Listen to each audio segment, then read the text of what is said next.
When a mafia boss returns home to find his wife locked out in the freezing cold by his own family, he faces the hardest choice of his life: blood or love. Victor Callahan built an empire on fear and loyalty, but the cruelest betrayal came from within his own walls. His wife Emily endured years of mockery and humiliation in silence, until one December night shattered everything. This is the story of a powerful man who discovered that protecting the woman he loves means walking away from everything he's ever known. Stay until the end, hit that like button, and comment your city so I can see how far this story travels. Now, let me take you back to where it all began. The Mercedes cut through the December darkness like a blade through silk, its headlights carving tunnels of gold through the freezing rain. Victor Callahan sat in the back seat, his face half-shadowed, half-illuminated by the passing streetlights. His driver, Marcus, knew better than to make conversation after deals like tonight's. The silence in the car was thick with the weight of violence narrowly avoided and fortunes violently secured. Victor's phone buzzed with confirmation codes. 3 offshore accounts now substantially heavier than they'd been 6 hours ago. He should have felt satisfaction. Instead, exhaustion pressed against his chest like a physical weight. At 42, Victor Callahan had spent 2 decades building an empire that operated in the shadows between legal business and organized crime. His name was whispered in boardrooms and back alleys alike, always with the same careful respect reserved for loaded weapons. But tonight, all he wanted was home. All he wanted was Emily. The thought of her softened something in his face that would have surprised the men who'd sat across from him tonight, sweating through their expensive suits as they agreed to his terms. Emily, with her gentle smile and kind eyes, who somehow saw past the blood on his hands to something worth loving. Emily, who made Sunday morning coffee and left notes in his jacket pockets, who had taken the cold, empty mansion he'd inherited and turned it into something that felt almost like a sanctuary. "Pull up to the front," Victor instructed as they approached the iron gates of the Callahan estate. The mansion loomed against the night sky. 3 stories of old money and older secrets, all stone and sharp angles and windows that reflected nothing back. Marcus slowed the car as they passed through the gates. The security lights flickered on, motion activated, washing the circular driveway in harsh white light. That's when Victor saw her. "Stop the car." Emily was sitting on the front steps of the mansion, hunched forward with her arms wrapped around herself. Even from this distance, Victor could see she was shaking. He was out of the Mercedes before it fully stopped, his Italian leather shoes hitting the wet pavement hard. The December cold bit through his suit jacket immediately, but he barely felt it. All he could see was his wife, trembling on the stone steps of their own home. "Emily!" She looked up, and the expression on her face stopped him cold. Not relief, not even anger. Something worse. Resignation. Like she'd been expecting this. Like she'd been waiting for him to see her like this. "Oh, sweetheart." The endearment came out rough, scraped raw by the sudden fear tightening his throat. Victor closed the distance between them in 4 long strides, and immediately shrugged out of his coat, wrapping it around her shoulders. The fabric was still warm from his body heat, and he felt her shudder as it settled around her. "How long have you been out here?" He kept his voice gentle, but his hands were already checking her over. Her face was pale. Her lips had a faint blue tinge, and when he touched her hands, they were ice cold. "I don't know." Emily's voice was small, almost lost in the sound of rain hitting stone. "A few hours, maybe? I lost track." "A few hours?" Something dark and dangerous moved through Victor's chest. "What happened? Why didn't you call me?" Emily looked away, her gaze fixing on something in the middle distance. "My phone's inside. I came out to check something in the car. Your mother said you'd left some documents in the back seat that needed to be brought in. But when I turned around..." She paused, and Victor watched her throat work as she swallowed. "The door was locked. I knocked, but no one answered. I walked around to the back entrance, but that was locked too. All the lights went off about an hour ago." The words fell between them like stones into dark water. Victor's jaw tightened until his teeth ached. "My mother asked you to come outside?" His voice had gone very quiet, the kind of quiet that made grown men nervous. Emily nodded, still not meeting his eyes. "She said it was important. The car wasn't even locked. There were no documents. By the time I realized and came back, I was already locked out." Victor's mind was working quickly now, cataloging details with the same cold precision he used during negotiations. His mother had been at the house when he left this morning. She'd invited herself over, along with his sister Catherine and his younger brother James. A family dinner, she'd called it. Emily had smiled and said, of course they should stay, that she'd be happy to cook for everyone. Emily, who always tried so hard to make his family feel welcome.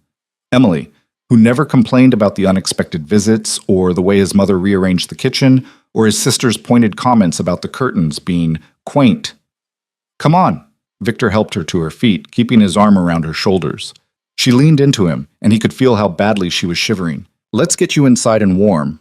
He pulled out his keys and opened the front door, the same door that had apparently been locked against his wife for hours. The entrance hall was dark and cold, the heat turned down to its nighttime setting.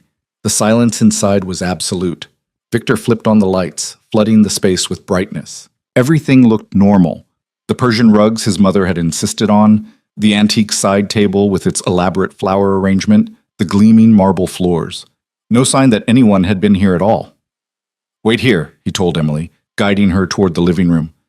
He turned up the thermostat and grabbed a throw blanket from the couch, wrapping it around her before she could protest. I need to check something. He moved through the house quickly, his trained eye noting details. In the kitchen, he found dishes in the sink, the remnants of dinner, 4 place settings, his mother's favorite wine glasses now washed and sitting in the drying rack, but no sign of the people who'd used them. The guest rooms were empty, beds neatly made. His mother's usual room showed signs of recent occupation, a book on the nightstand, reading glasses on the dresser, but no luggage, no personal items. They'd packed up and left through the back entrance while Emily was locked outside. The realization settled into his bones like poison. When he returned to the living room, Emily was exactly where he'd left her, wrapped in the blanket and staring at nothing. He'd seen that look before, on the faces of people who'd been pushed too far, who'd reached some internal limit they couldn't cross back over. Hey. He knelt in front of her, taking her still cold hands between his. Look at me, Em. She did slowly, and he saw tears gathering in her eyes. I'm going to ask you a question, Victor said carefully, and I need you to tell me the truth. Has something like this happened before? Emily's laugh was bitter and short, nothing like her usual warm sound. Not quite like this. But Victor, she pulled one hand free to wipe at her eyes. Your family doesn't like me. You know that. That's not an answer. Yes, the word came out flat. Yes, things like this have happened before. Not the locking out, that's new. But the comments, the looks, the way they talk about me when they think I can't hear. She stopped, closing her eyes. I didn't want to tell you. They're your family. Victor felt something crack open inside his chest. Tell me. Victor, tell me. He kept his voice gentle, but there was steel underneath. Please. Emily was quiet for a long moment, her fingers twisting in the edge of the blanket. When she finally spoke, her voice was barely above a whisper. Your mother thinks I'm not good enough for you. She said so. Not to my face, she's too careful for that. But I've overheard phone conversations. She tells her friends that you settled, that you could have had someone sophisticated, someone from a good family, someone who looks like they belong in a place like this. Each word landed like a physical blow. Victor's hands tightened around hers. Your sister is more direct, Emily continued, and now that she'd started, the words seemed to be flowing out of her like water from a broken dam. She makes comments about my cooking, about my clothes, about how I decorate the house, nothing you could call cruel outright, just little observations. Oh, are you sure that dress fits properly? Interesting choice for the dining room. Most people wouldn't serve that at a dinner party, but I suppose it's homey. Victor's jaw ached from how hard he was clenching it. And James, Emily's voice wavered. James just goes along with whatever your mother and Catherine say. He doesn't defend me, but he doesn't attack me either. He just exists, which somehow feels worse because I know he sees it happening and chooses to stay silent. Why didn't you tell me? The question came out rougher than he'd intended. Em, why did you let this go on without saying anything? Because they're your family. The words burst out of her with unexpected force.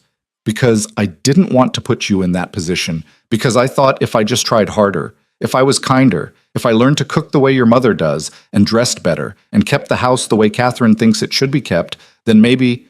She stopped, her voice breaking. Then maybe they'd see that I love you, that I'm good for you, that I make you happy. You do make me happy. Victor moved from kneeling to sitting beside her on the couch, pulling her against his chest. She came easily, tucking her head under his chin. You're the only thing in my entire life that makes me happy, Em. The only real thing I have. But I'm not enough for them. Her voice was muffled against his shirt. I'm not thin enough, not elegant enough, not from the right background. I'm just Emily, the girl you met at that diner in Brooklyn who served you coffee and made you laugh. That's all I am, and it's not enough for a Callahan.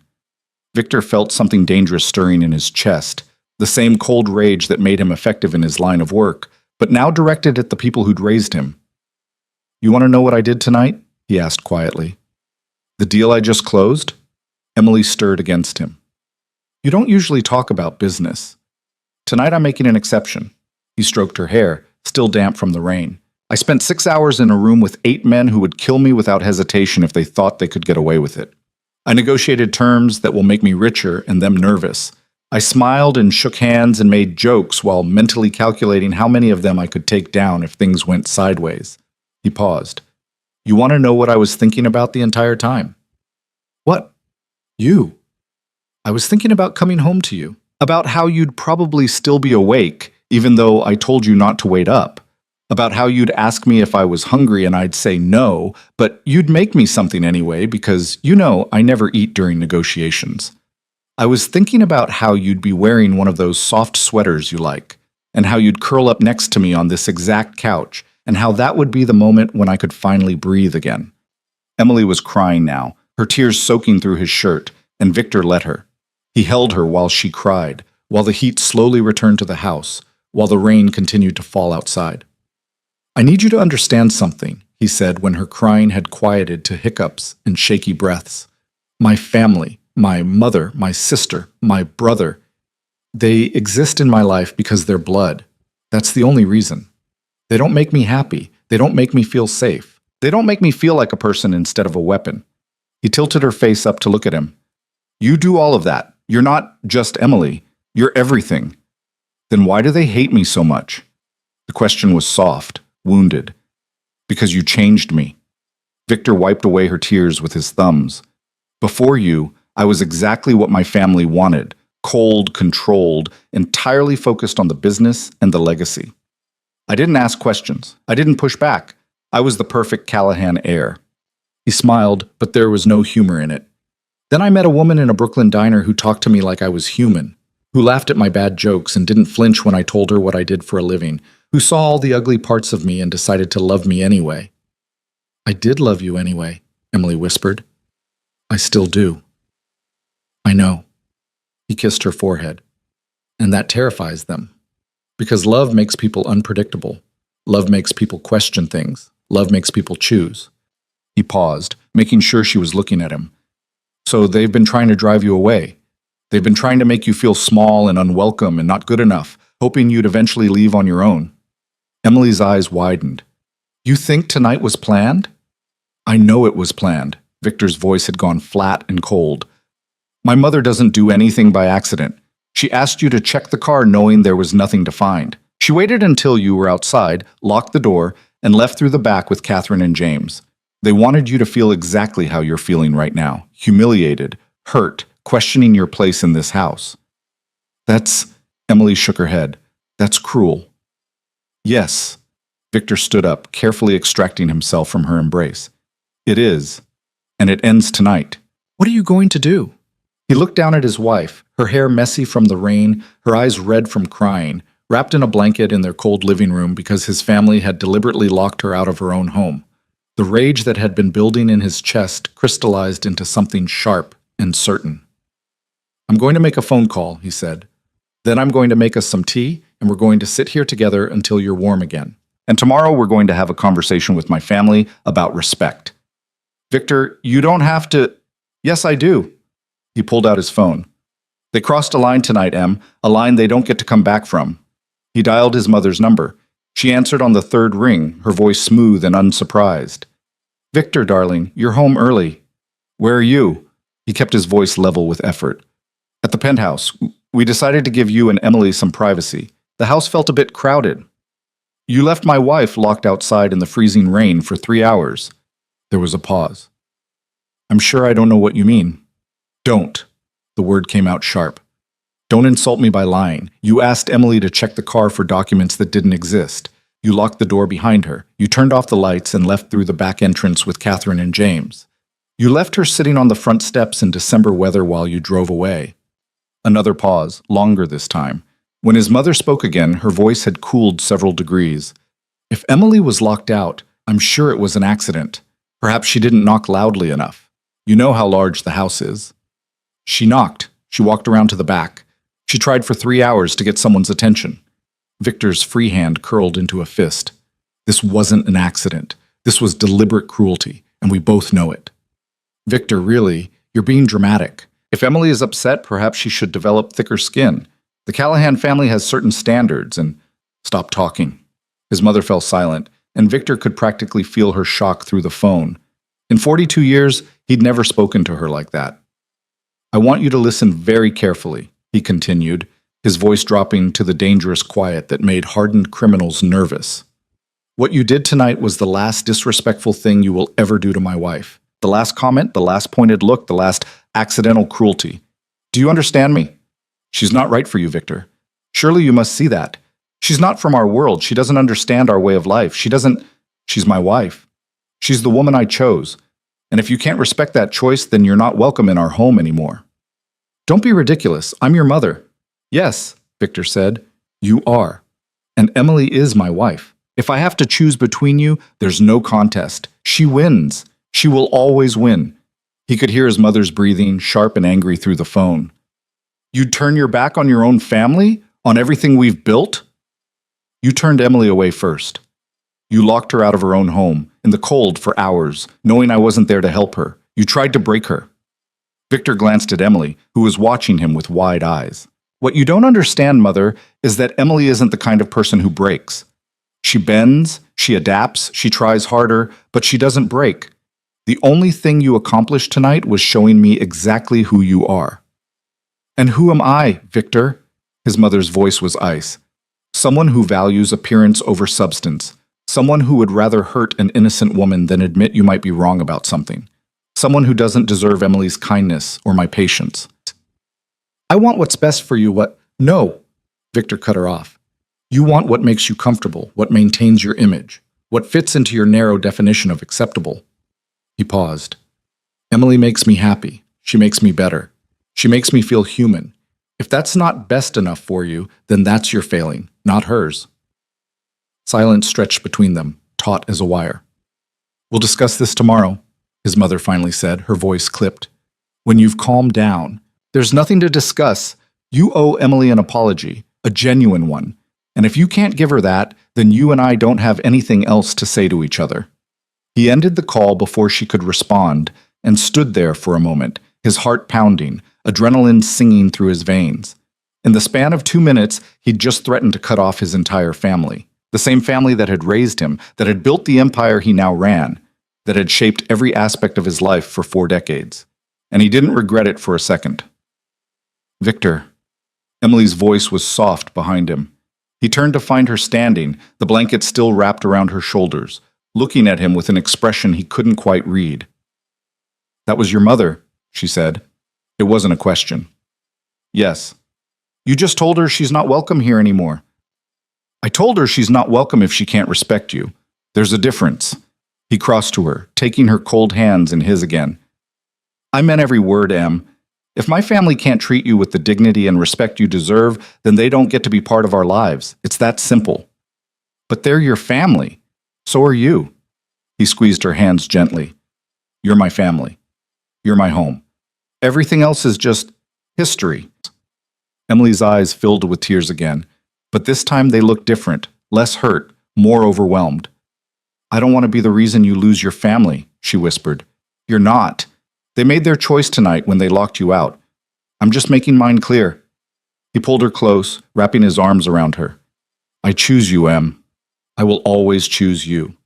She buried her face in his chest, her shoulders shaking. Victor held her, one hand stroking her hair, the other pressed firmly against her back. Outside, the rain continued to fall, washing the city clean. Inside, something fundamental had shifted.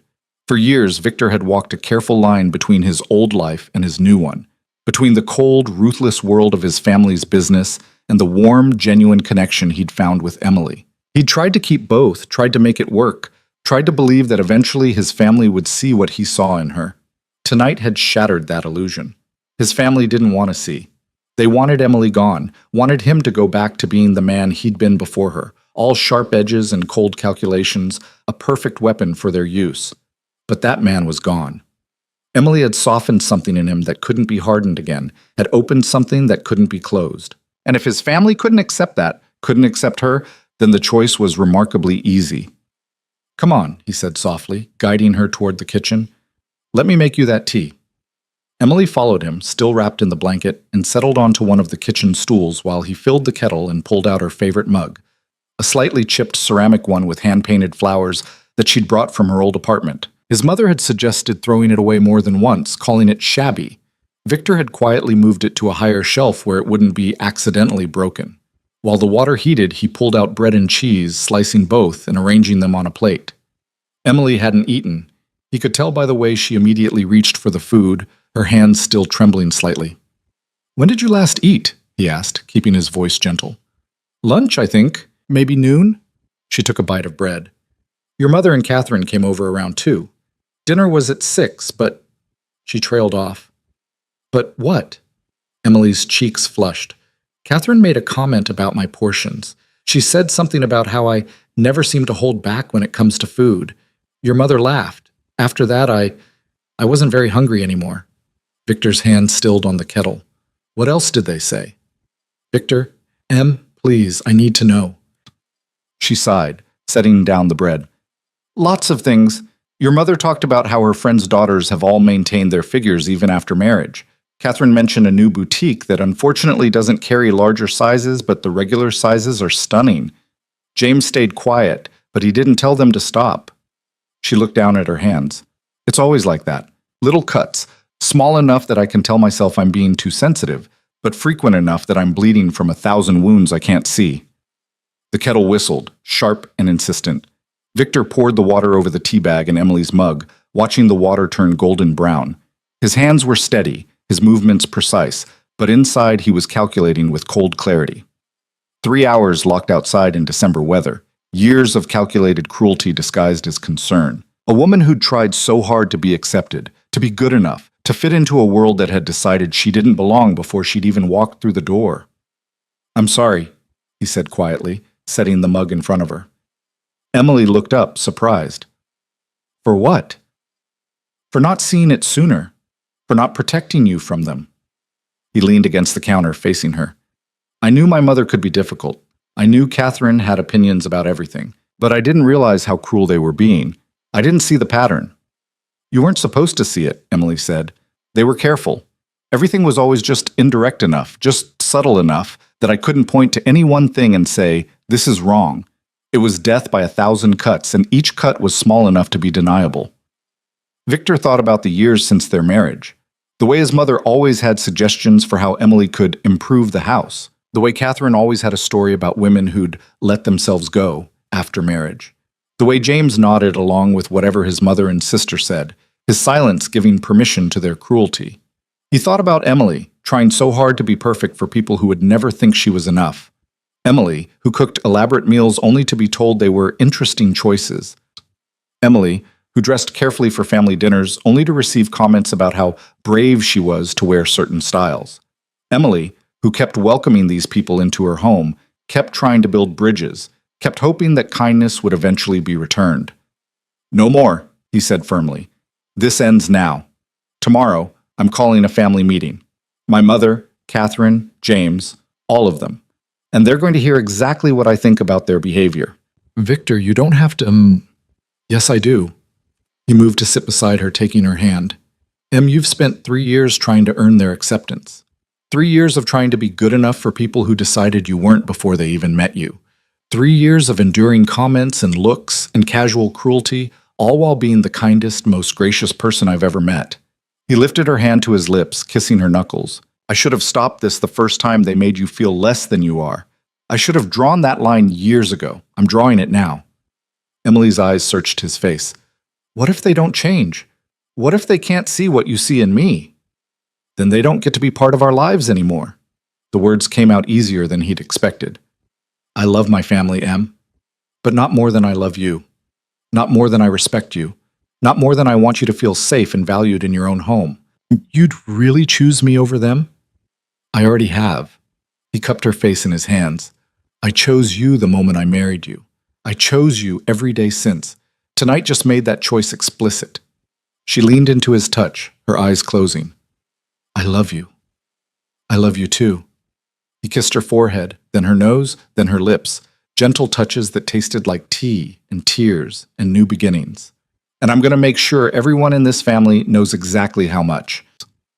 They sat together in the kitchen as the night deepened around them, drinking tea and eating bread and cheese. Emily told him more stories about comments he'd missed, about moments when his family had made her feel invisible or unwelcome, about the careful balance she'd tried to maintain between being herself and being what they wanted her to be. With each story, Victor's resolve hardened. His family had been cruel, yes, but more than that, they'd been calculating. They'd identified Emily's insecurities and exploited them systematically. They'd taken a kind, generous woman and made her question her worth, her place, her right to exist in the space she occupied. That required a response. Not violence. Victor had left that part of his life at the door of this house. But there were other ways to make his position clear. Other ways to draw boundaries that couldn't be crossed without consequences. What are you thinking? Emily asked, watching his face. I'm thinking about lines in the sand, he said. About what I'm willing to accept and what I'm not. About the difference between family by blood and family by choice. And I'm realizing that I've been trying to have both, but that's not actually possible. Not when one actively hurts the other. He set down his mug. My mother, Catherine, James, they're my family because we share DNA. But you're my family because I choose you every day. Because you make me better. Because loving you is the best decision I've ever made. Even if it means losing them? Especially then. He stood, pulling her to her feet. Come on, let's get you upstairs and into a hot shower. You're still cold. Emily let him lead her up the stairs to their bedroom, the one room in the house that was entirely theirs, that his mother hadn't redecorated and Catherine hadn't critiqued. Here, the walls were painted the soft blue Emily loved, and the bed was covered in the quilts her grandmother had made, and the photos on the dresser were of the two of them, laughing and happy and completely themselves. Victor started the shower while Emily gathered clean clothes. When steam began filling the bathroom, he turned to find her standing in the doorway, watching him. Thank you, she said softly. For what? For seeing me. For believing me. For... She gestured helplessly. For choosing me. Victor crossed to her, taking her face in his hands one more time. There was never another choice. From the moment I met you, there was only ever you. He kissed her then, slow and deep, pouring everything he couldn't quite say into the touch. When they finally broke apart, both of them were breathing hard. Go get warm, he said. I'll be right here when you're done. While Emily showered, Victor stood at the bedroom window, looking out over the dark grounds of the estate. This house, this life, this legacy, all of it had been built on blood and hard choices, and the kind of ruthless efficiency that made people rich and powerful and alone. Then Emily had walked into a diner in Brooklyn, smiled at him like he was just a man instead of a weapon, and everything had changed. She'd given him something to come home to, something to protect, something worth being better for. And if his family couldn't see that, couldn't appreciate that, couldn't respect the woman who'd given him back his humanity, then they'd made their choice too. Tomorrow, he'd make the calls. He'd set up the meeting. He'd lay down the law with the same cold precision he used in business negotiations. His mother, Catherine, and James would listen to what he had to say, and they'd have a choice to make, accept Emily and treat her with the respect she deserved, or lose access to his life entirely. It should have been a harder decision to make. It should have kept him up at night, wrestling with guilt and obligation and the weight of family loyalty. Instead, he felt oddly peaceful, clear, like he'd been carrying something heavy for years and had finally set it down. When Emily emerged from the bathroom, warm and clean and wrapped in her favorite robe, Victor was sitting on the edge of their bed, waiting. She came to him without hesitation, and he pulled her close, breathing in the scent of her lavender soap. Better? He asked. Much. She settled against him, her head on his shoulder. What happens now? Now we sleep. Tomorrow we deal with my family. But tonight we just be. I like that plan. They got ready for bed together. moving through the familiar routine with a new kind of closeness. When they finally lay down, Emily curled against Victor's side, her hand over his heart. "Victor?" Her voice was sleepy, muffled against his chest. "Hmm? Whatever happens tomorrow, whatever your family says or does, I want you to know that I'm okay. We're okay.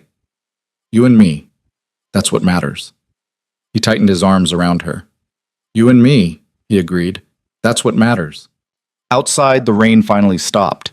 Inside, Victor Callahan, feared Mafia boss, ruthless negotiator, heir to a criminal empire, held his wife and made promises in the darkness. Promises about protection and respect, and the kind of love that didn't bend to family pressure or social expectations, or anything else that tried to diminish it.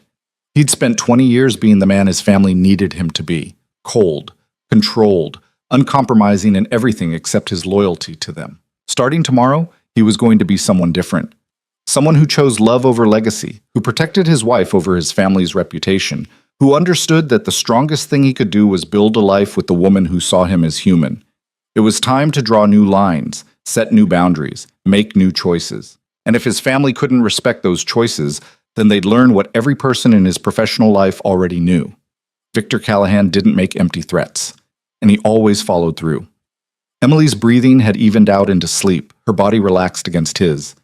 Victor lay awake a while longer, watching the shadows move across the ceiling, planning his next moves with the same careful strategy he used for everything. By the time he finally drifted off, his course was set. His choice was made. Tomorrow, everything would change. Morning came too quickly. Victor woke to pale December sunlight filtering through the curtains, and Emily still asleep beside him, one hand curled beneath her cheek. For a moment, he let himself just watch her, the gentle rise and fall of her breathing, the peaceful expression on her face, so different from the hurt and resignation he'd seen last night. Then reality settled back in, sharp and demanding. Today was the day he'd draw his line in the sand. He slipped out of bed carefully, not wanting to wake her. Emily needed rest after last night's ordeal. While she slept, he'd make the necessary calls, set the stage for what was coming. Victor pulled on a t-shirt and sweatpants and headed downstairs to his study, closing the door behind him. The room was exactly as he'd left it. Dark wood paneling, leather chairs, a desk that had belonged to his grandfather. This was where he conducted business, where he made decisions that affected millions of dollars, and sometimes people's lives. Today, he'd use it to reshape his family. He pulled out his phone and dialed his mother first. She answered immediately, her voice crisp despite the early hour. "Victor, I was expecting your call." "Were you?" He didn't make it a question. "Then you won't be surprised when I tell you we're having a family meeting today. 2:00. Here, I'm not sure that's... It wasn't a request, Mother. 2:00. You, Catherine, and James, be here." There was a pause, loaded with unspoken tension. "Very well, but I want you to know that I find your tone extremely disrespectful." Victor almost laughed. "My tone is disrespectful? That's rich, coming from someone who locked my wife out in freezing weather for 3 hours. I've already told you that was an accident.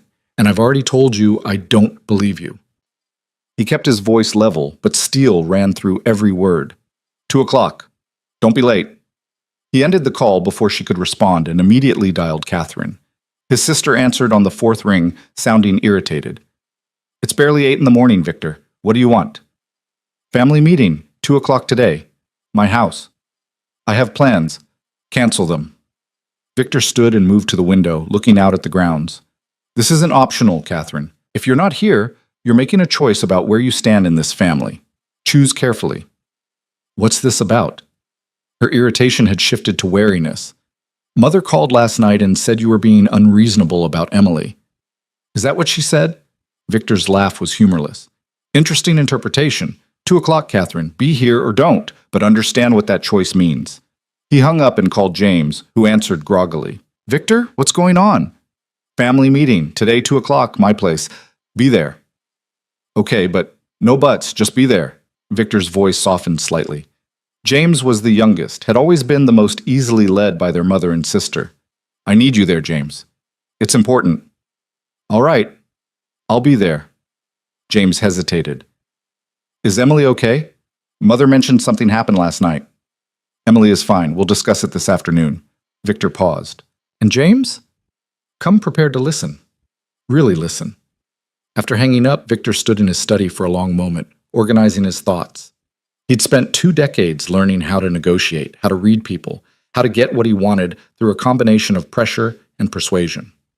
Today, he'd use every one of those skills, not for business, but for his marriage. When he finally went back upstairs, Emily was awake, sitting up in bed with her knees pulled to her chest. She looked small and uncertain, nothing like the confident woman he knew her to be. "Hey," he said softly, sitting beside her. "How are you feeling?" "Nervous." She managed a weak smile. "I heard you on the phone. You're really doing this?" "I really am." He took her hand, lacing their fingers together. "My family is coming over at 2. We're going to have a conversation about respect and boundaries, and they're going to understand that how they've treated you is unacceptable." Emily bit her lip. What if they don't see it that way? What if they think I'm overreacting or being too sensitive? Then they'll learn that my opinion is the only one that matters when it comes to my wife. Victor squeezed her hand. "Em, I need you to understand something. This meeting isn't a negotiation. I'm not asking them to treat you better. I'm telling them that's the new reality. And if they can't accept it, they're out of our lives." That seems so extreme. Is it? He turned to face her fully. They locked you outside for 3 hours in December. They've spent years making you feel inadequate and unwelcome in your own home. They've systematically tried to break your confidence and drive you away. His jaw tightened. That's extreme, Em. What I'm doing is just setting appropriate boundaries. She was quiet for a moment, her thumb tracing circles on the back of his hand. What do you need from me today? I need you to be there. I need you to tell your truth when I ask you to. And I need you to trust that I've got this handled. He lifted her hand to his lips. Can you do that? Yes? The word came out stronger than he'd expected. Yes, I can do that. They spent the morning in careful preparation. Emily cooked. It was how she processed stress. And Victor knew better than to suggest she stop. By noon, the kitchen smelled like fresh bread and roasted chicken, and Emily had regained some of her usual color. Victor, meanwhile, set up the living room. He arranged chairs in a specific configuration, his mother and siblings on one side, him and Emily on the other. He wanted the physical layout to reflect the reality. This was not a family gathering. This was a confrontation. At 1:30, Emily disappeared upstairs to change. When she came back down, Victor's breath caught. She'd chosen a deep green dress that brought out her eyes, paired with the pearl earrings he'd given her on their first anniversary.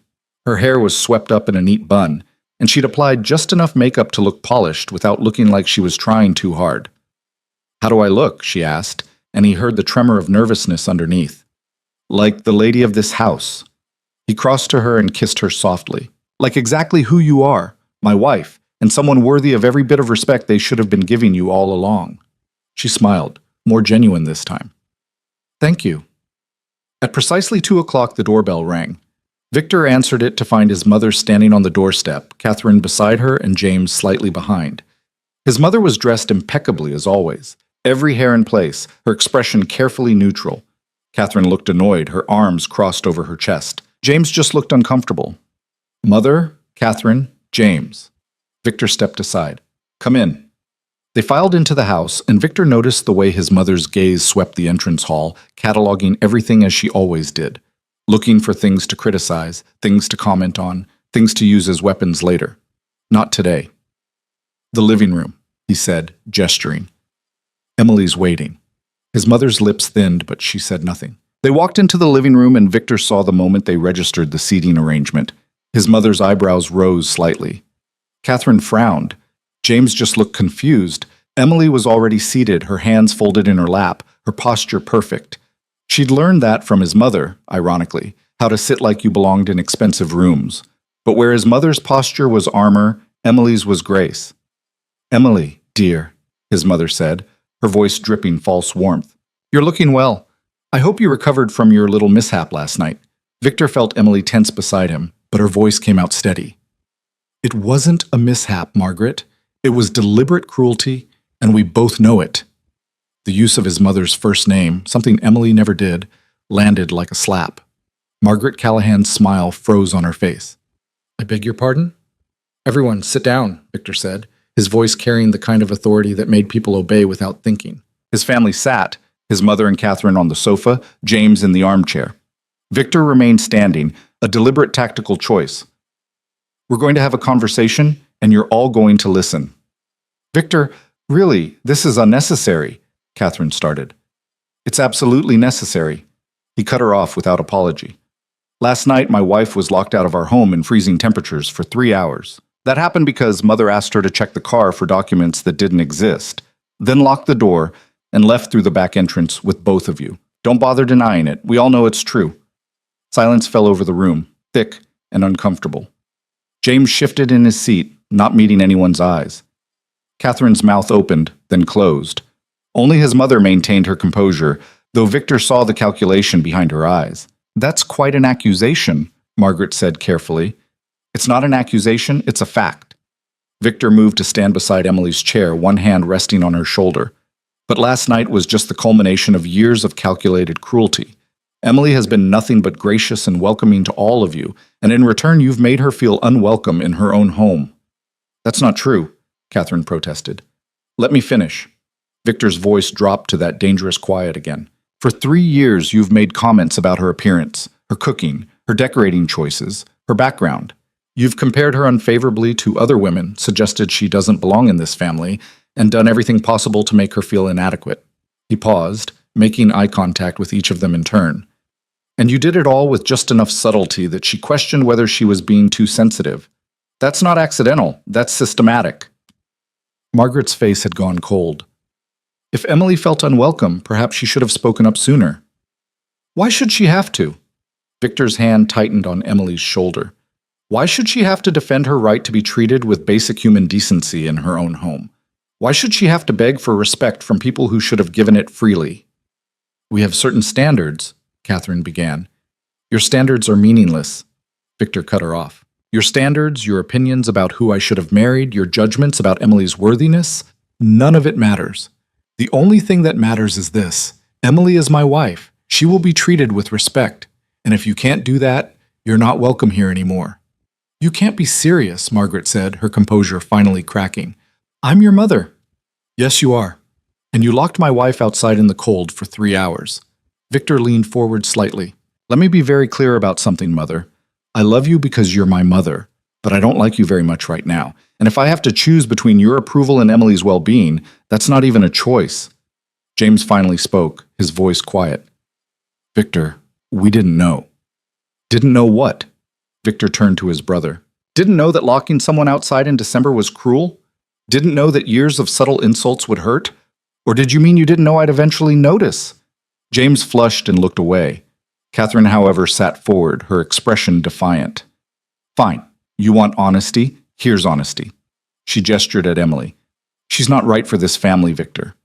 She doesn't understand our world, our expectations, our way of life. You could have married someone who fit, someone who elevated your status, someone who what? Emily's voice cut through Catherine's rant, clear and strong. Someone who came from money? Someone thinner? Someone who knew which fork to use without being taught? Catherine blinked, clearly not expecting Emily to fight back. Let me tell you something about your brother, Emily continued, standing up now. Victor stepped back slightly, letting her have the floor. When I met him, he was sitting alone in a diner at 3 a.m, looking like the weight of the world was crushing him. I brought him coffee and asked if he was okay, and you know what he said? He said no one had asked him that in years. She moved to stand beside Victor, her chin lifted. I didn't know who he was. I didn't know about the Callahan name, or the money, or the business. I just saw a man who looked like he needed someone to see him as human. And when he told me what he did for a living, when he gave me every reason to run, I stayed. Not because of what he could give me, but because of who he was underneath everything else. Margaret made a dismissive sound. How touching, but that doesn't change the fact that you're not what? Emily's voice rose slightly. Not sophisticated enough? Not thin enough? Not from the right background? She laughed, but there was no humor in it. I've spent 3 years trying to be enough for you. 3 years of changing how I dress, how I cook, how I decorate, how I speak. 3 years of trying to fit into a mold you created, hoping that if I just tried hard enough, you'd see that I love your son and I'm good for him. She paused, and Victor saw her hands trembling slightly. He moved closer, a silent show of support. But nothing was ever going to be enough, was it? Emily continued. Because you didn't want me to be enough. You wanted me to fail. You wanted me to prove your assumptions correct, to validate your belief that I don't belong. And when I didn't fail, when I kept trying and kept staying and kept loving Victor despite everything you threw at me, you decided to escalate. That's not, Margaret started. You locked me outside for 3 hours. Emily's voice broke slightly. You stood inside this warm house, knowing I was sitting on those steps in the freezing cold, and you did nothing. You laughed, probably. You congratulated yourselves on teaching me a lesson, and then you left through the back door like cowards. The word hung in the air like smoke. Catherine's face flushed red. James looked at the floor. Margaret's expression had gone rigid with anger. How dare you? Margaret began. No. Victor stepped forward, his voice like a whip crack. How dare you? How dare you treat my wife like that and then act offended when she names it for what it was? How dare you sit in this house, her house, and try to defend the indefensible? He moved to stand fully beside Emily, presenting a united front. Here's what's going to happen. You're going to apologize to Emily, a real apology, not a non-apology about how she felt or how it was a misunderstanding. You're going to acknowledge that you've been cruel, that you've been wrong, and that you're going to do better. And if we don't, Catherine asked, her voice icy, then you leave and you don't come back. Victor's voice was flat, final. You lose access to this house, to me, to any future grandchildren Emily and I might have. You become strangers who share my DNA, nothing more. Victor, be reasonable, Margaret tried. I am being reasonable. I'm giving you a choice. He crossed his arms. Apologize and commit to treating Emily with respect, or leave and lose me. Those are your options. Margaret stood, her posture rigid. You would choose her over your own family? Over everything we've built? In a heartbeat. Victor didn't hesitate. You keep saying family like it's supposed to be this sacred thing that excuses bad behavior. But family isn't about blood, Mother. It's about who shows up for you, who sees you at your worst and stays, who builds you up instead of tearing you down. He looked at Emily. She's my family. You're just relatives. The words landed like physical blows. Catherine gasped. James's head snapped up. Margaret went pale, her hand clutching at the pearls around her neck. You don't mean that, Margaret said, but her voice wavered. I absolutely mean it. Victor's gaze didn't waver. I've spent my entire life being the son you wanted, ruthless, controlled, focused on legacy and business. I've made choices I'm not proud of, hurt people I shouldn't have, all in the name of family loyalty. But Emily showed me there's another way to live, a better way. He moved closer to his mother, his voice dropping. She makes me want to be better. She makes me feel human. And if you can't see the value in that, if you can't appreciate that she saved me from becoming the kind of man who only knows how to hurt people, then you're not the mother I thought you were. Margaret's eyes were bright with unshed tears, but her jaw was set. I won't apologize for having standards. I won't apologize for wanting what's best for you. Then we're done here. Victor stepped back. Leave. Victor, James stood up, his face pleading. Come on, man, this is crazy. We're family. We can work this out. Can we? Victor turned to his brother. Because from where I'm standing, working it out requires them to acknowledge they were wrong and commit to changing. I'm not hearing that. Are you? James looked at their mother, then at Catherine, then back at Victor. I didn't know it was this bad. I didn't know they were being so... You knew enough. Victor's voice softened slightly. You were there for those dinners, James. You heard the comments. You saw Emily's face when Catherine made jokes about her weight or Mother criticized her cooking. You knew, and you stayed silent. I didn't want to get involved. That's a choice too. Victor held his brother's gaze. Silence protects the perpetrator, not the victim. Your silence told Emily that you agreed with them, that you thought she deserved their cruelty. Is that really what you believe? James's face crumpled. No, of course not. Emily's always been nothing but nice to me. She's good for you, Victor. Anyone can see that. Then say it, Victor gestured toward Emily. Tell her. Apologize for staying silent while our mother and sister tried to break her. James turned to Emily, his eyes red. I'm sorry. I'm so sorry, Emily. I should have said something. I should have stood up for you. I was a coward, and you deserved better. Emily's expression softened. Thank you, James. Catherine made a disgusted sound. Oh, please, this is ridiculous. James, don't let them manipulate you. No one's manipulating him, Victor said coldly. He's making his own choice, same as you get to make yours. So what's it going to be, Catherine? Are you going to apologize or are you leaving? His sister stood, her face flushed with anger. I'm not apologizing for speaking the truth. Emily doesn't fit in this family, and deep down you know it. You've been trying to force a square peg into a round hole for 3 years, and eventually you're going to wake up and realize you made a mistake. The only mistake I made was allowing you to treat her this way for so long. Victor's voice had gone quiet and dangerous. Leave. Now. Catherine grabbed her purse. Fine, but when this marriage falls apart, and it will, don't come crying to me. I wouldn't dream of it. Victor moved to the door and opened it. Goodbye, Catherine. She stormed out without another word. The door slammed behind her, and the sound echoed through the house. Victor turned back to find his mother still standing in the living room, her face a mask of conflicting emotions. Well, Mother, what's your choice? Margaret looked at Emily for a long moment. Emily stood straighter, meeting her gaze without flinching. The silence stretched, taut and fragile. Finally, Margaret spoke. You've embarrassed this family enough for one day. I won't add to it by groveling. No one asked you to grovel. I asked you to apologize and treat my wife with basic respect. Victor kept his voice level. But you're right about one thing. This conversation is over. Please leave. Victor, leave, Mother. Now. Margaret drew herself up, every inch the imperious matriarch. When you come to your senses, you know where to find me. If I come to my senses, you'll be the last person I call. Victor held the door open wider. Goodbye. She swept out with her head high, but Victor saw the tremor in her hands as she passed. The door closed behind her with a soft click. And then, there were 3. Victor turned to James, who was still standing in the middle of the living room, looking lost. And you? I meant what I said. James's voice was rough. I'm sorry, Emily. I should have done better. I should have been better. He paused. If you'll let me, I'd like to try to make it up to you. Emily glanced at Victor, who gave a small nod.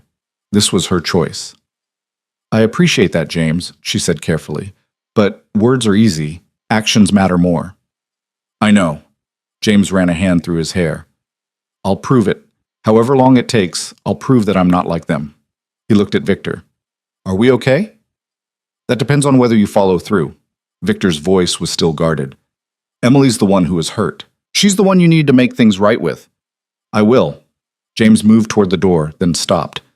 For what it's worth, I think she's the best thing that ever happened to you. You smile more. You laugh. You're you again, instead of just the Callahan heir. He smiled sadly. I miss that version of my brother. After James left, Victor closed the door and leaned against it, suddenly exhausted. The adrenaline that had carried him through the confrontation was draining away, leaving him hollow. Then Emily was there, wrapping her arms around him, and he pulled her close, burying his face in her hair. You okay? She asked softly. I just cut off my mother and sister. He laughed, but it came out shaky. I should feel worse about that. But you don't? No? He pulled back to look at her. I feel free, like I've been carrying them for years and finally put them down. Emily cupped his face in her hands. I'm proud of you. That took courage. You're proud of me? You're the one who stood up to them. You were incredible. I learned from the best. She smiled.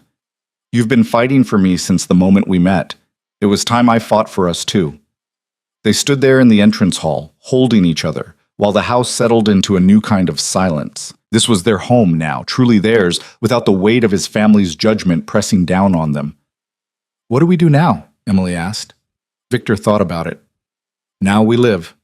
We build the life we want, with the people who actually care about us. We stop trying to fit into molds that were never meant for us. I like that plan. Emily kissed him softly.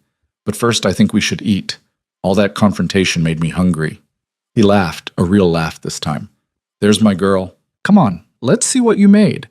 They walked to the kitchen together, hand in hand, and Victor felt something settle in his chest. Peace, maybe. Or just the certainty that he'd made the right choice. His phone buzzed with incoming texts, probably his mother or Catherine trying to have the last word. He silenced it without looking and set it face down on the counter. Aren't you going to check that? Emily asked. No, They made their choice, and I made mine. There's nothing left to say. Emily nodded and started pulling food from the oven. Victor watched her move around the kitchen, efficient and comfortable in this space she'd made her own. She hummed while she worked, something she only did when she was content. As they sat down to eat, Victor realized something.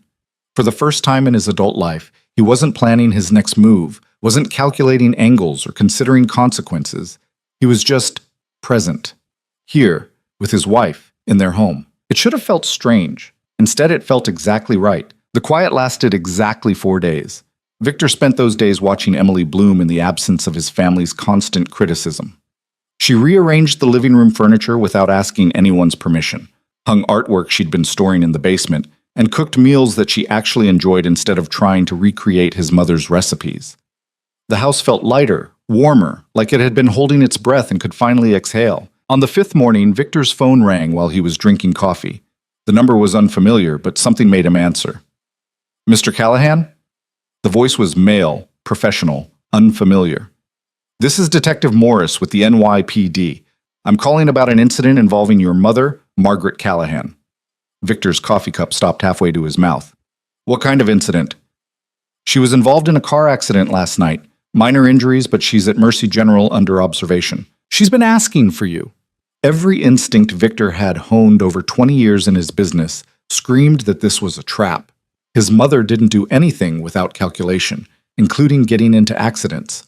But the detective sounded legitimate, and despite everything, she was still his mother. "I'll be there within the hour," he said, already standing. Emily appeared in the doorway of the kitchen, her face concerned. "What's wrong?" "My mother was in a car accident. She's at the hospital." Victor ran a hand through his hair. "I need to go check on her." "Of course." Emily moved closer. "Do you want me to come with you?" Victor considered it. Part of him wanted Emily there, wanted her presence as a reminder of why he'd drawn his lines, but another part knew that bringing her would be like waving a red flag at a bull. "Stay here," he said finally. "This shouldn't take long. I'll call you when I know what's going on." The drive to Mercy General took 40 minutes through morning traffic. Victor used the time to prepare himself mentally, to rebuild the walls he'd need to deal with his mother without compromising what he'd fought for with Emily. By the time he pulled into the hospital parking lot, his expression was the same cold mask he wore during difficult negotiations. He found his mother in a private room on the 3rd floor. She was sitting up in bed, her left arm in a sling, a bandage on her forehead. She looked smaller, somehow, more fragile than he'd ever seen her. Catherine sat in a chair beside the bed, and both women looked up when he entered. "Victor." His mother's voice was weak, thready. "You came." "The detective said you asked for me." Victor stayed near the door, not approaching the bed. "What happened?" "A drunk driver ran a red light. Hit her on the driver's side." Catherine's voice was tight with something Victor couldn't quite identify. "She's lucky to be alive." Victor studied his mother's face, looking for signs of manipulation or performance. He saw pain, certainly, and exhaustion. But something else, too, something that looked almost like fear. "The doctors say I'm fine," Margaret said. "Just bruised ribs and a sprained wrist. They want to keep me for observation because of my age." She paused, her good hand plucking at the hospital blanket. "But when that car hit me, when everything went dark for a moment, all I could think about was our last conversation." "Mother," Catherine started. "No." Margaret's voice gained strength. "Let me say this." She looked at Victor, and for the first time in his memory, his mother's eyes were wet with unshed tears. "I was angry with you, furious, actually. How dare you choose that woman over your own family, I kept thinking. How dare you throw away everything we'd built for someone so ordinary?"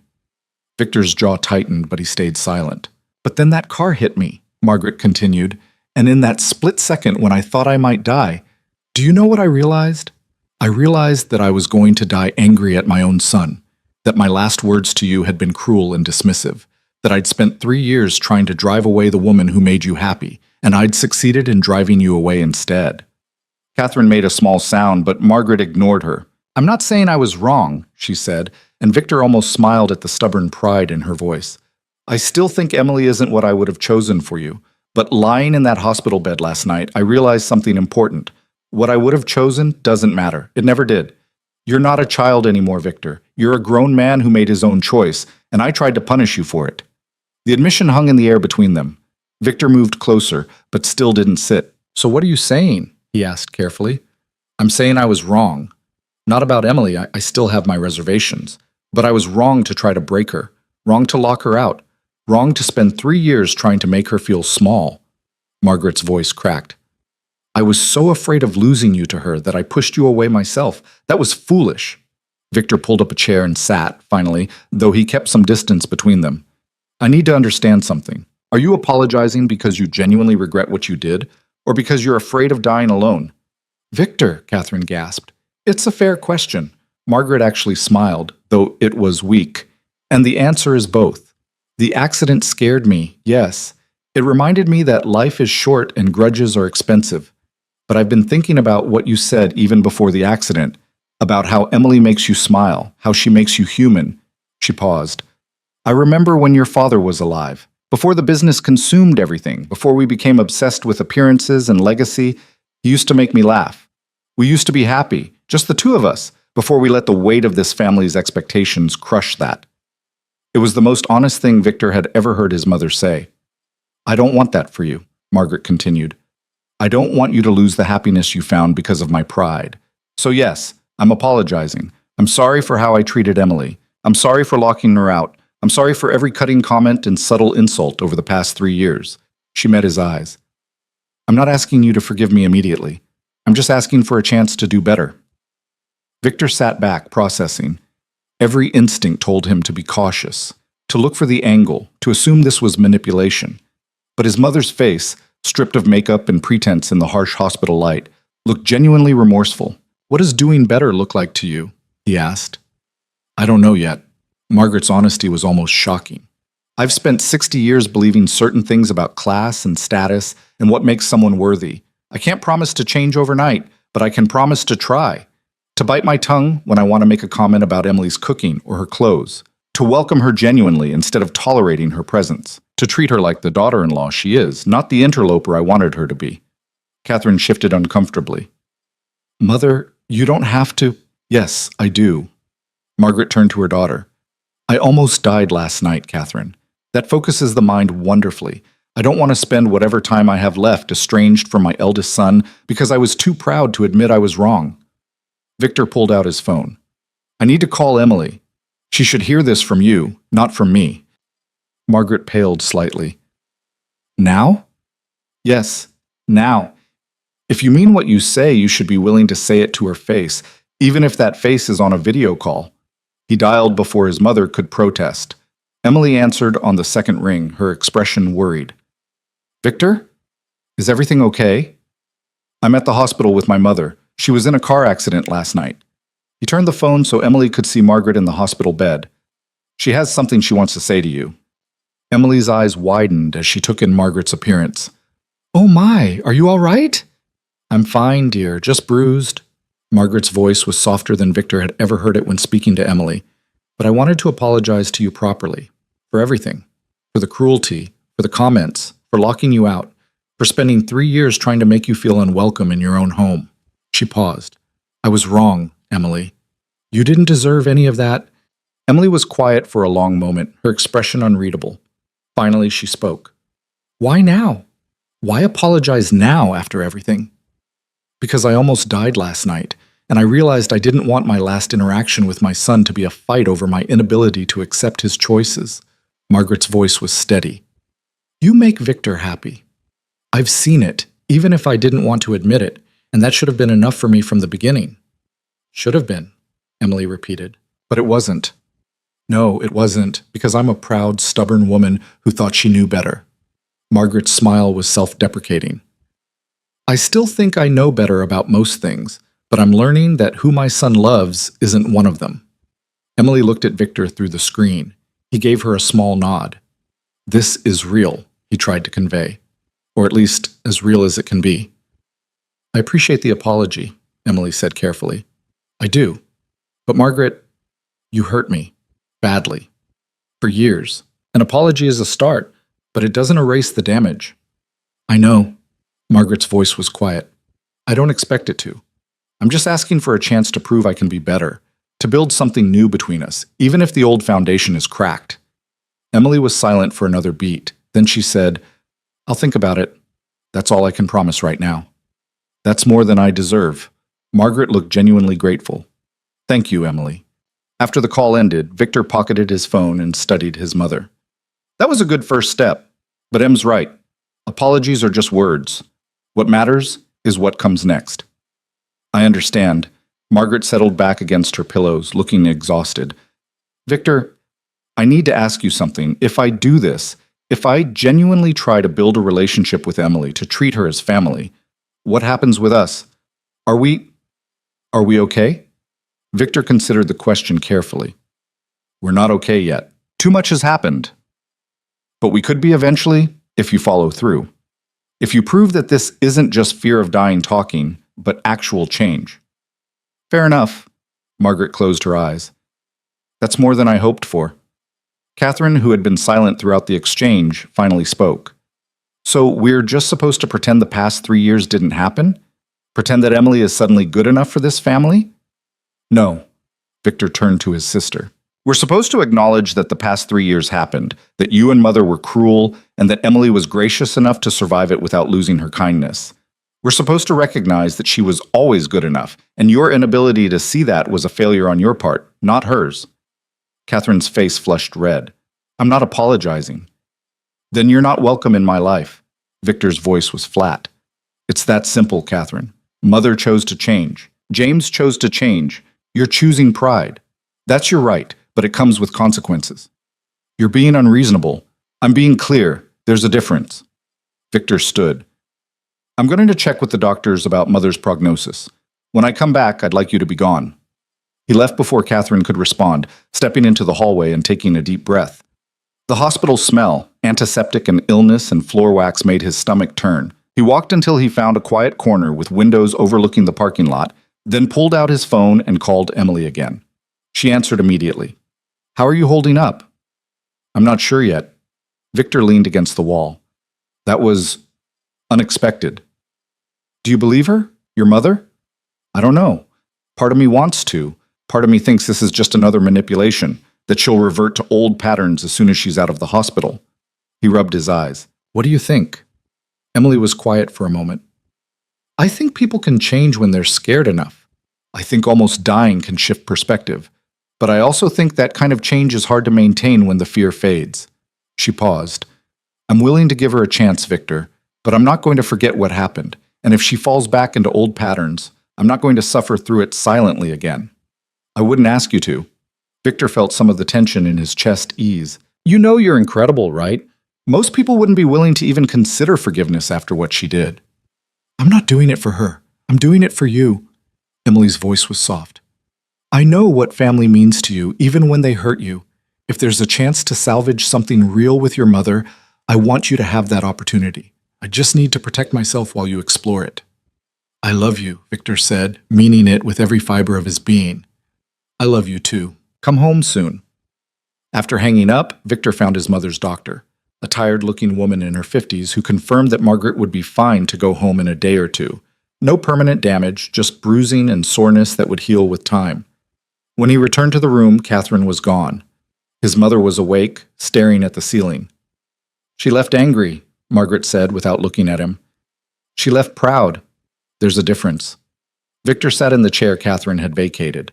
The doctor says you'll be fine. You can go home in a couple of days. Good. Margaret turned her head to look at him. Will you visit me after I'm discharged? Maybe, if you prove you meant what you said about changing. Victor leaned forward, elbows on his knees. I need you to understand something, Mother. I want to believe you. I want to think that brush with mortality actually shifted something for you. But I've been burned before by people who said what I wanted to hear and then did what they wanted anyway. I understand. Do you? Because here's the reality. Emily is my priority. Not you, not Catherine, not the family legacy. Her. If you make her feel small or unwelcome or inadequate even once, we're done. No second chances, no explanations, just done. His voice was gentle but absolutely firm. I've already lost my sister over this. I'll lose my mother too if that's what it takes to protect my wife. Margaret's eyes glistened. When did you get so strong? Emily made me strong. She showed me that love isn't supposed to hurt, that family is supposed to build you up, not tear you down. He smiled slightly. Ironic, isn't it? The woman you thought would weaken me actually gave me the strength to stand up to you. Yes, Margaret said softly. Very ironic. They sat in silence for a while, the beeping of monitors and distant hospital sounds filling the space between them. Finally, Margaret spoke again. Your father would have liked her. Victor's head snapped up. His mother rarely mentioned his father, who'd died when Victor was 25. A heart attack in his office, sudden and brutal, leaving Margaret to navigate the family business and raise two younger children alone. You think so? I know so. He always said that what mattered in a partner wasn't their pedigree or their polish, but whether they made you want to be better. Margaret's smile was sad. He made me want to be better once, before the business and the expectations and the weight of this family turned me into someone who valued appearance over substance. She looked at Victor. Emily does that for you. I've seen it, even if I didn't want to admit it. You're kinder with her, happier, more yourself. Then why fight so hard against her? Because I forgot what matters. Because I let pride and fear turn me into someone I don't particularly like. Margaret's voice was barely a whisper. Because it's easier to tear someone else down than to admit you might have been wrong about everything. Victor felt something in his chest crack open, not breaking, but shifting, making room for something new. He reached out and took his mother's good hand. If you really want to change, he said quietly, I'll help you. Emily will help you, if you let her. But you have to mean it, Mother. You have to actually want to be different, not just scared of being alone. I do mean it. Margaret squeezed his hand. I don't know if I can be the warm, fuzzy mother-in-law Emily probably deserves, but I can be better than I was. I can try. That's all I'm asking. All. He stayed at the hospital for another hour, talking with his mother about small things, her recovery timeline, whether she needed anything from her apartment, what the doctors had said. It felt strange, this tentative rebuilding of something that had been broken, but it also felt necessary. When he finally left, he stopped in the hallway and called James. How is she? His brother sounded worried. Physically fine. Emotionally complicated. Victor filled him in on the apology, on his mother's apparent change of heart. I'm not sure if it's real or if it's just fear talking, but I'm willing to give her a chance to prove it. That's more generous than she deserves, James said bluntly. After what she did to Emily, I know, but she's still our mother, and people can change if they want to badly enough. Victor paused. How are things with you? Have you talked to Catherine? She called me after leaving the hospital. She's furious, says you've been brainwashed, that Emily has you under her thumb, that you're choosing outsiders over blood. James's voice was dry. I told her that sounded exactly like the kind of thing that got her cut off in the first place. She hung up on me. I'm sorry you got caught in the middle of this. Don't be. I should have chosen a side years ago instead of playing neutral. James sighed. For what it's worth, I meant what I said. I'm going to prove to Emily that I'm not like them, starting with actually showing up and being supportive instead of just existing in the background. She'll appreciate that. Victor felt a weight lift slightly. At least he wasn't losing all his family over this. Listen, when Mother gets out of the hospital, maybe we could all have dinner together. You, me, Emily, Mother, something low pressure, a chance for everyone to start fresh. You trust her that much already? No, but I trust Emily to tell me if Mother crosses a line, and I trust myself to follow through if she does. Victor moved toward the elevators. We have to start somewhere, James. Might as well be over a meal. All right, let me know when and where, and I'll be there. The drive home felt longer than the drive to the hospital. Victor's mind was spinning, trying to process everything that had happened. His mother's apology, Catherine's continued stubbornness, James's support, Emily's cautious willingness to try. It felt like standing on shifting ground, unable to predict which way things would tilt. When he walked through the front door, Emily was in the kitchen making tea. She turned when she heard him, her expression concerned and questioning. Hey, he said, suddenly exhausted. Hey yourself. She crossed to him, wrapping her arms around his waist. Talk to me. So he did. He told her everything, about his mother's tears, about Catherine's anger, about James's promise to do better. He told her about his father, about the conversation they'd had that felt more honest than anything he and his mother had shared in years. Emily listened without interrupting, her hands rubbing slow circles on his back. When he finally ran out of words, she pulled back to look at him. "What do you want to do?" she asked simply. "I want to believe her. I want to think that almost dying scared her enough to actually change." Victor cupped Emily's face in his hands.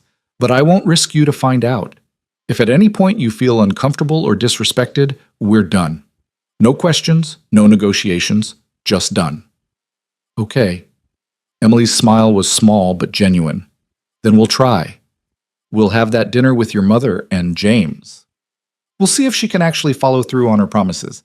And if she can't..." She shrugged. "Then we tried, and that's enough." Victor kissed her, slow and deep, pouring everything he couldn't say into the touch. When they broke apart, Emily rested her forehead against his. "We're going to be okay," she whispered. "Whatever happens with your family, we're going to be okay." "Yeah," Victor agreed, holding her close. "We are." Over the next few days, Victor visited his mother twice more at the hospital. Each visit felt a little less tense, a little more genuine. Margaret asked questions about Emily, what she liked, what made her happy, what Victor loved most about her. She listened to the answers without commentary or judgment, and that alone felt revolutionary. On the day Margaret was discharged, Victor drove her home to her penthouse apartment. She moved slowly, wincing at the pain in her ribs, but she refused his offer to hire a nurse. "I'm not that old yet," she said tartly, and Victor smiled because that stubbornness, at least, was familiar. "Emily wanted me to bring you this," he said, pulling a covered dish from a bag. "She made your favorite soup, said it might help with the recovery." Margaret took the container with both hands, staring at it like it might disappear. "She made this for me? After everything?" "That's who she is." Victor set the bag on the kitchen counter. "She's kind, even to people who don't deserve it, even to people who've hurt her." "I'm beginning to understand that." Margaret set the soup down carefully. "Victor, about that dinner you mentioned, I'm ready whenever you and Emily are. I promise to be on my best behavior. We'll set something up for next week. Give you time to heal." He moved toward the door. "And Mother? Thank you for trying. It means more than you know." That night, curled up in bed with Emily, Victor felt something he hadn't felt in weeks. Hope. Not the desperate, grasping kind, but something quieter and more sustainable. Hope that maybe, just maybe, his family could learn to accept the woman he loved. Hope that the lines he'd drawn wouldn't have to be permanent barriers. Hope that change, however difficult, was actually possible. "What are you thinking about?" Emily asked, her voice sleepy. "The future," Victor said, pressing a kiss to her hair. "And how much better it looks than the past."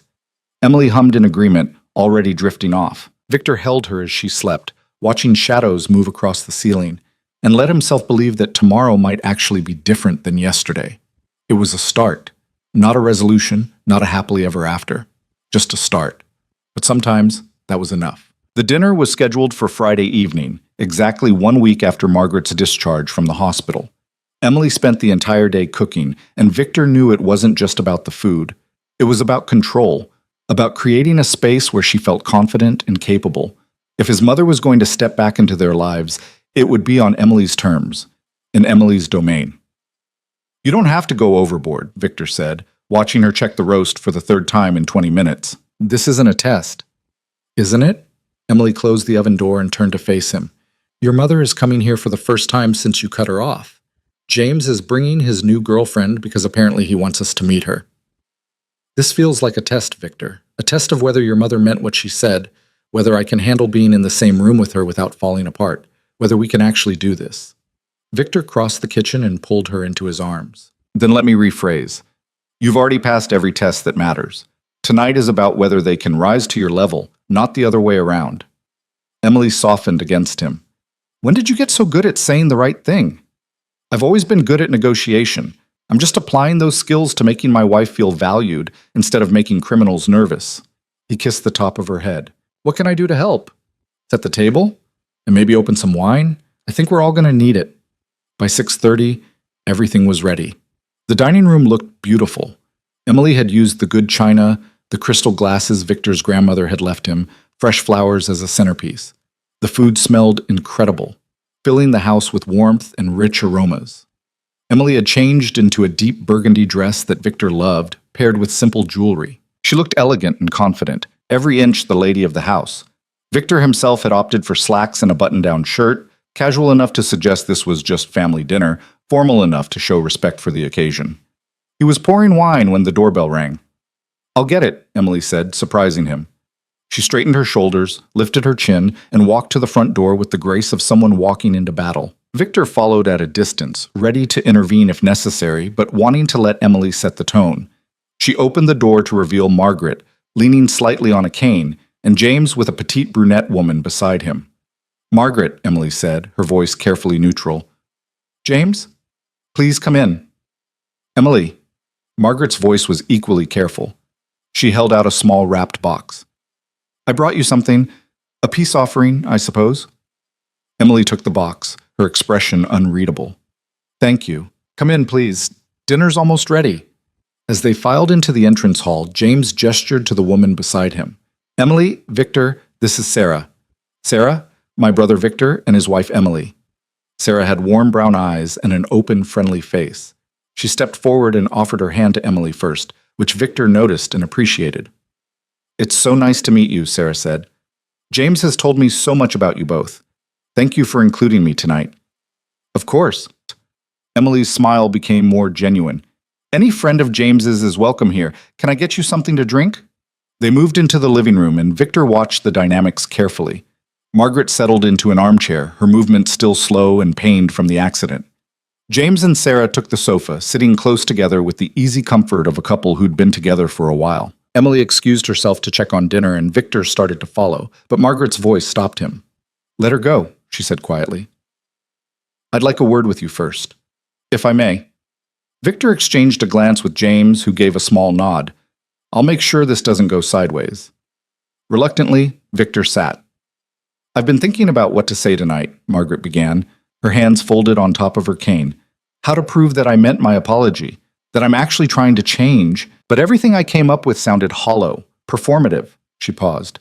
"So I'm just going to be honest. I'm terrified right now." That was not what Victor had expected. Terrified of what?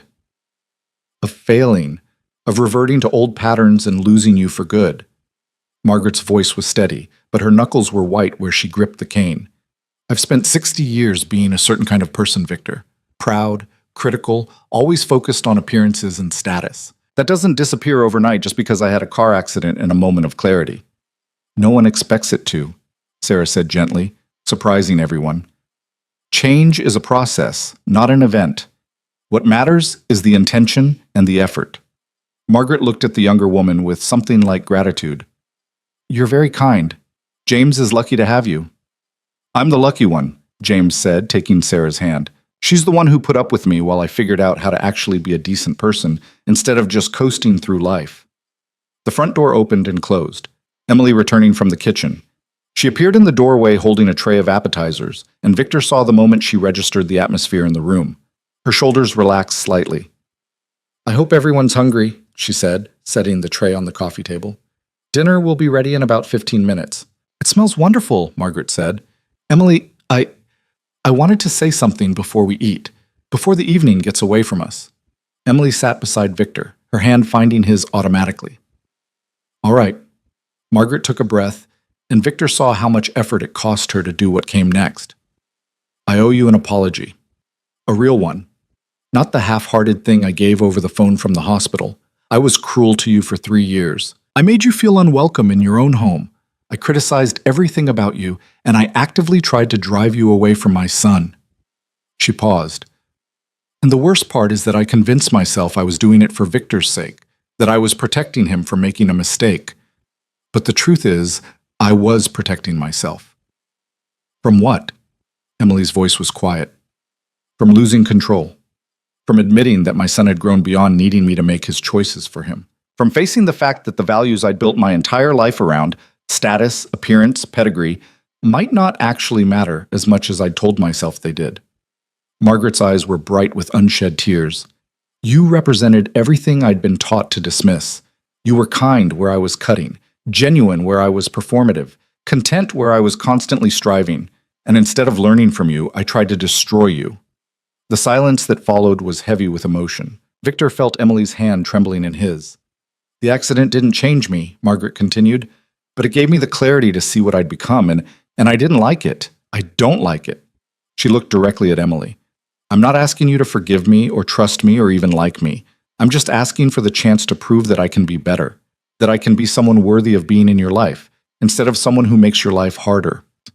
Emily was quiet for a long moment, her fingers tight around Victor's. When she finally spoke, her voice was measured and careful. I appreciate your honesty. And I appreciate that you're acknowledging the specific ways you hurt me instead of making vague apologies. She paused. But Margaret, I need you to understand something. I can give you a chance. I can be civil. I can share meals with you. I can even try to build something new. But I can't forget what happened. The fear I felt sitting on those steps in the cold, wondering if anyone would ever let me back in. The shame of every cutting comment, every pointed look, every moment you made me feel like I wasn't good enough. That doesn't disappear because you had an epiphany. I know, Margaret said quietly, and I wouldn't ask you to forget. I'm just asking you not to let my past cruelty define our entire future. Fair enough. Emily stood, smoothing her dress. Dinner's ready. Let's eat, and we'll see how the evening goes from there. The meal started tentatively, everyone navigating the strange new dynamic with careful politeness. But Sarah, bless her, had a gift for conversation. She asked Emily about her cooking, genuinely interested in the recipes and techniques. She drew James out about his work, getting him to tell funny stories about office politics. She even got Margaret talking about her charity work, finding common ground in their interest in literacy programs. Victor watched his wife slowly relax, watched the tension ease from her shoulders as the conversation flowed more naturally. By the time they reached dessert, Emily's famous apple pie, everyone was laughing at one of James's stories about a disastrous client meeting. So there I am, trying to explain our proposal, James said, and I realize I've been presenting last quarter's numbers instead of this quarter's. For 20 minutes. And the client is just sitting there, too polite to correct me. What did you do? Sarah asked, giggling. I owned it, said, clearly I'm an idiot, here are the actual numbers, and I'll understand if you want to work with literally anyone else. James grinned. They signed with us anyway. Said my honesty was refreshing.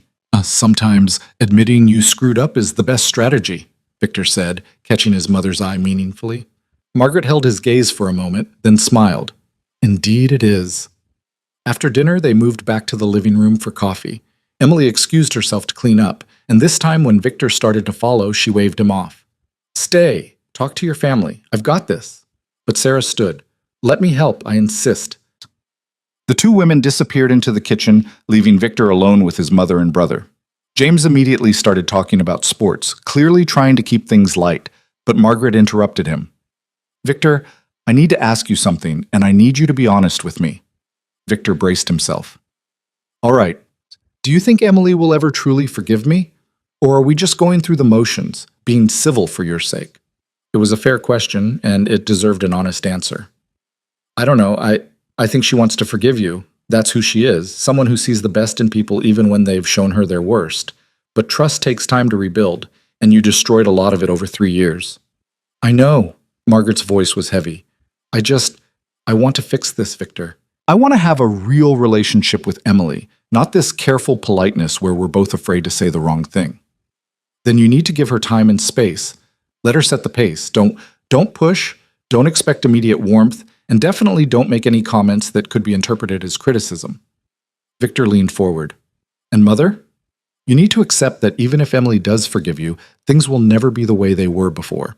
You can't go back and undo the damage. You can only move forward and build something new. I understand. Margaret was quiet for a moment. She's stronger than I gave her credit for. I tried so hard to break her and she just bent, adapted, kept being kind even when I was cruel. That takes remarkable strength. Yes, Victor agreed. It does. In the kitchen, Emily was scraping plates while Sarah loaded the dishwasher with the efficiency of someone who had done this 1,000 times. Your home is beautiful, Sarah said, and dinner was incredible. James wasn't exaggerating when he said you were an amazing cook. Thank you. Emily rinsed a glass. How long have you and James been together? 6 months. We met at a coffee shop. Very cliché, I know. He spilled his latte all over my laptop, was mortified, insisted on buying me a new one. I told him just buying me a new coffee would suffice, and we got to talking. Sarah smiled at the memory. He told me about all of you that first day, about Victor and what happened with your family. He was pretty torn up about it. Emily looked up, surprised. He was? Yeah, he said he'd been a coward, that he should have stood up for you years ago, that he let his mother and sister treat you terribly because he was too afraid to rock the boat. Sarah dried her hands on a towel. He's been working really hard to be better. Not just for Victor's sake, but because he genuinely feels terrible about what happened. I can see that, Emily said softly. He's been different, more present, I suppose.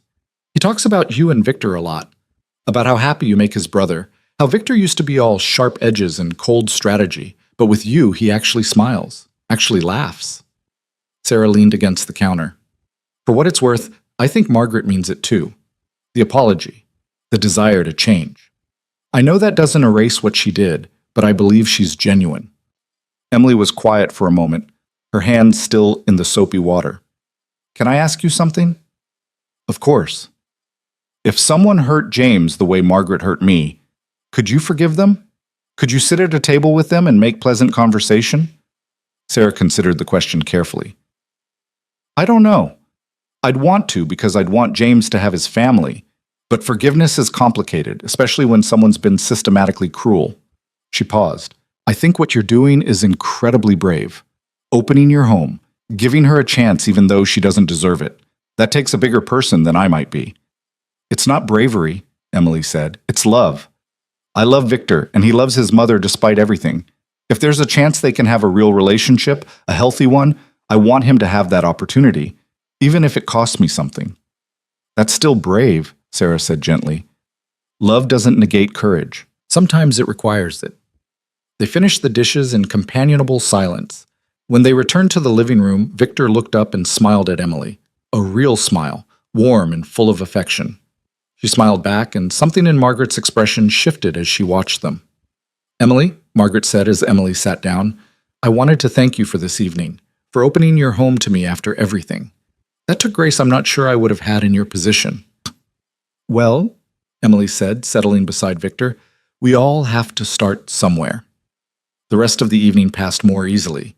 James told more stories, Sarah asked about Emily's work at the community center, and Margaret actually laughed at a joke Victor made. When it was time to leave, Margaret pulled Emily aside while the others were gathering coats. I opened the gift you gave me, Margaret said quietly. The peace offering. It was a cookbook. Your grandmother's cookbook, with all her handwritten notes in the margins. Emily nodded. I thought you might like it. You mentioned once that you used to cook with your grandmother when you were young, before everything else took over. Margaret's eyes filled with tears. I did. She taught me that food was about more than nutrition, that it was about love and connection and making people feel welcome. Her voice broke slightly. I forgot that somewhere along the way. Thank you for reminding me. You're welcome. Emily's voice was soft. I noticed several recipes have your notes added too, your grandmother's handwriting and yours side by side. Margaret touched Emily's arm lightly. That's a gift I don't deserve, but I'll treasure it anyway. At the door, Margaret turned back one more time. Emily, Victor, would you consider coming to my place for dinner next month? Let me try to cook for you, show you I can be hospitable instead of hostile?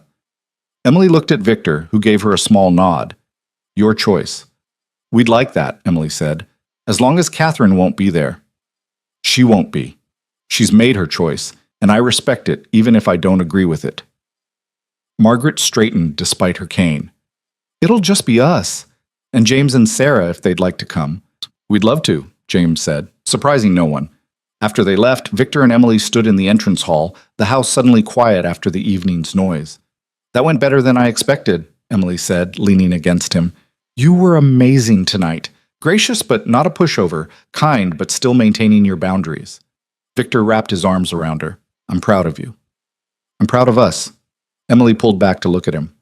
We did this together, Victor. You set the boundaries that made tonight possible. You made it clear what was acceptable and what wasn't. I just showed up. You did more than show up. You gave my mother something she didn't deserve, a second chance. That's not nothing, Em. They stood there for a long moment, holding each other in the quiet house, and Victor felt something settle in his chest. This wasn't the ending. There would be more dinners, more tentative conversations, more moments of testing whether Margaret's change was real or temporary. But it was progress. Real, tangible progress. Over the next few weeks, the careful rebuilding continued. Margaret called Emily directly, not Victor, to thank her again for dinner and to ask if Emily would meet her for coffee. Emily agreed, cautiously, and came home from that meeting looking thoughtful but not upset. She talked about your father, Emily told Victor that evening, about how they met, how happy they were before the business consumed everything. She said she saw echoes of that happiness in us, and it made her realize what she'd been trying to destroy. What did you say? I told her I appreciated the honesty, but that I needed to see sustained change before I could fully trust her. Emily curled up beside him on the couch. She didn't get defensive or angry. She just said that was fair and asked if we could keep having coffee occasionally so I could see her progress. And you said yes? I said yes. Not because I trust her yet, but because I want to give her the opportunity to earn that trust. Emily looked up at him. Is that okay? Am I being too forgiving? No. Victor kissed her forehead. You're being exactly who you are. Someone who believes in second chances and the possibility of redemption. That's one of the things I love most about you. James, true to his word, started showing up more regularly, sometimes with Sarah, sometimes alone. He helped Victor with a business problem, had lunch with Emily to hear about her community center work, and generally made an effort to be present in their lives in a way he never had before. It's weird, Emily said one afternoon after James had left. Having family that actually feels like family instead of people you're obligated to tolerate. Yeah, Victor agreed. It is weird, but good weird. Catherine, meanwhile, remained stubbornly absent. Victor heard through James that she doubled down on her position, telling anyone who'd listened that Victor had been manipulated and that Emily was the worst thing that had ever happened to their family. It should have hurt more than it did. I barely miss her, Victor confessed to Emily one night. Does that make me a terrible person? No. It makes you someone who's learned that blood doesn't excuse bad behavior. Emily stroked his hair. You gave her the same choice you gave your mother, change or be cut off. She chose her pride. That's on her, not you. As winter melted into early spring, Victor noticed something shifting in Emily. She smiled more easily, laughed more freely, moved through their home with the confidence of someone who finally felt safe in her own space. The constant tension she'd carried for 3 years, the wariness, the careful monitoring of her words and actions, had eased. One Saturday morning, Victor found her in the garden, planting flowers in beds that had been empty since they'd moved in. I always wanted to do this, she said, not looking up from her work. But your mother said the professional landscapers would handle it, that I'd just make a mess. So what changed? Victor knelt beside her, enjoying the sun on his face. She's not here to tell me no anymore. Emily grinned at him, dirt smudged on her cheek. And even if she were, I'd do it anyway. This is my house, my garden, my life. She doesn't get a vote. Victor laughed and pulled her close, not caring about the dirt or the grass stains. This was Emily fully inhabiting her space, claiming what was hers without apology or hesitation. It was beautiful to watch. That evening, as they sat on the back patio watching the sunset, Emily's phone buzzed with a text. She looked at it and smiled. Your mother wants to know if we'd like to come to her place next Friday for dinner. She says she's been practicing her recipes and thinks she's ready. What do you want to do? Victor asked. Emily thought about it, really thought about it. Then she smiled. I want to go. I want to see if she's as changed as she claims to be. And if she's not, she shrugged, then we'll know, and we can adjust accordingly. Okay. Victor pulled her closer. Then we'll go. As the sky turned pink and gold, Victor reflected on how far they'd come in just 2 months. From that terrible night when Emily had sat locked out in the cold to this moment, sitting in their garden planning dinner with his mother. It wasn't perfect. There was still wariness, still healing that needed to happen, still the possibility that Margaret would revert to old patterns. But it was something. It was hope and effort and the genuine possibility of change. And for now, that was enough. Friday arrived with the first real warmth of spring. Emily stood in front of their bedroom mirror, changing her outfit for the 3rd time, and Victor watched from the doorway with affectionate amusement. You look beautiful in all of them, he said. Pick one and let's go before you talk yourself out of this. I'm not going to talk myself out of it. Emily settled on a soft coral blouse and dark jeans. I'm just nervous. This feels different than having her come to our house. We're going to her territory now. And if at any point you want to leave, we leave. No explanations, no apologies, we just go. Victor crossed to her and turned her to face him. You're in control here, Em. Not her, you. Emily took a deep breath and nodded. Okay, let's do this. The drive to Margaret's penthouse took 30 minutes. Victor felt Emily's tension rising as they got closer, her hand tight in his. When they pulled into the underground parking garage, she didn't immediately get out of the car. What if this is a mistake? She asked quietly. What if she's just been playing nice until she could get us somewhere she has the advantage? Then we'll know who she really is, and we'll leave. Victor squeezed her hand. But Em, I've been watching her these past 2 months. The way she talks to you, the effort she's making. I think she's genuine. I think she really is trying to change. You think, or you hope? Both, he admitted. But I'm willing to find out which one is true. Are you? Emily nodded slowly. Yeah, I am. They took the elevator to the top floor, and Victor used his key to access the penthouse. The door opened to reveal Margaret waiting in the entrance hall, dressed simply in slacks and a sweater. No pearls, no designer labels, no armor. She looked almost vulnerable. You came, she said, and Victor heard the relief in her voice. I wasn't sure you would. We said we would, Emily replied. We keep our promises.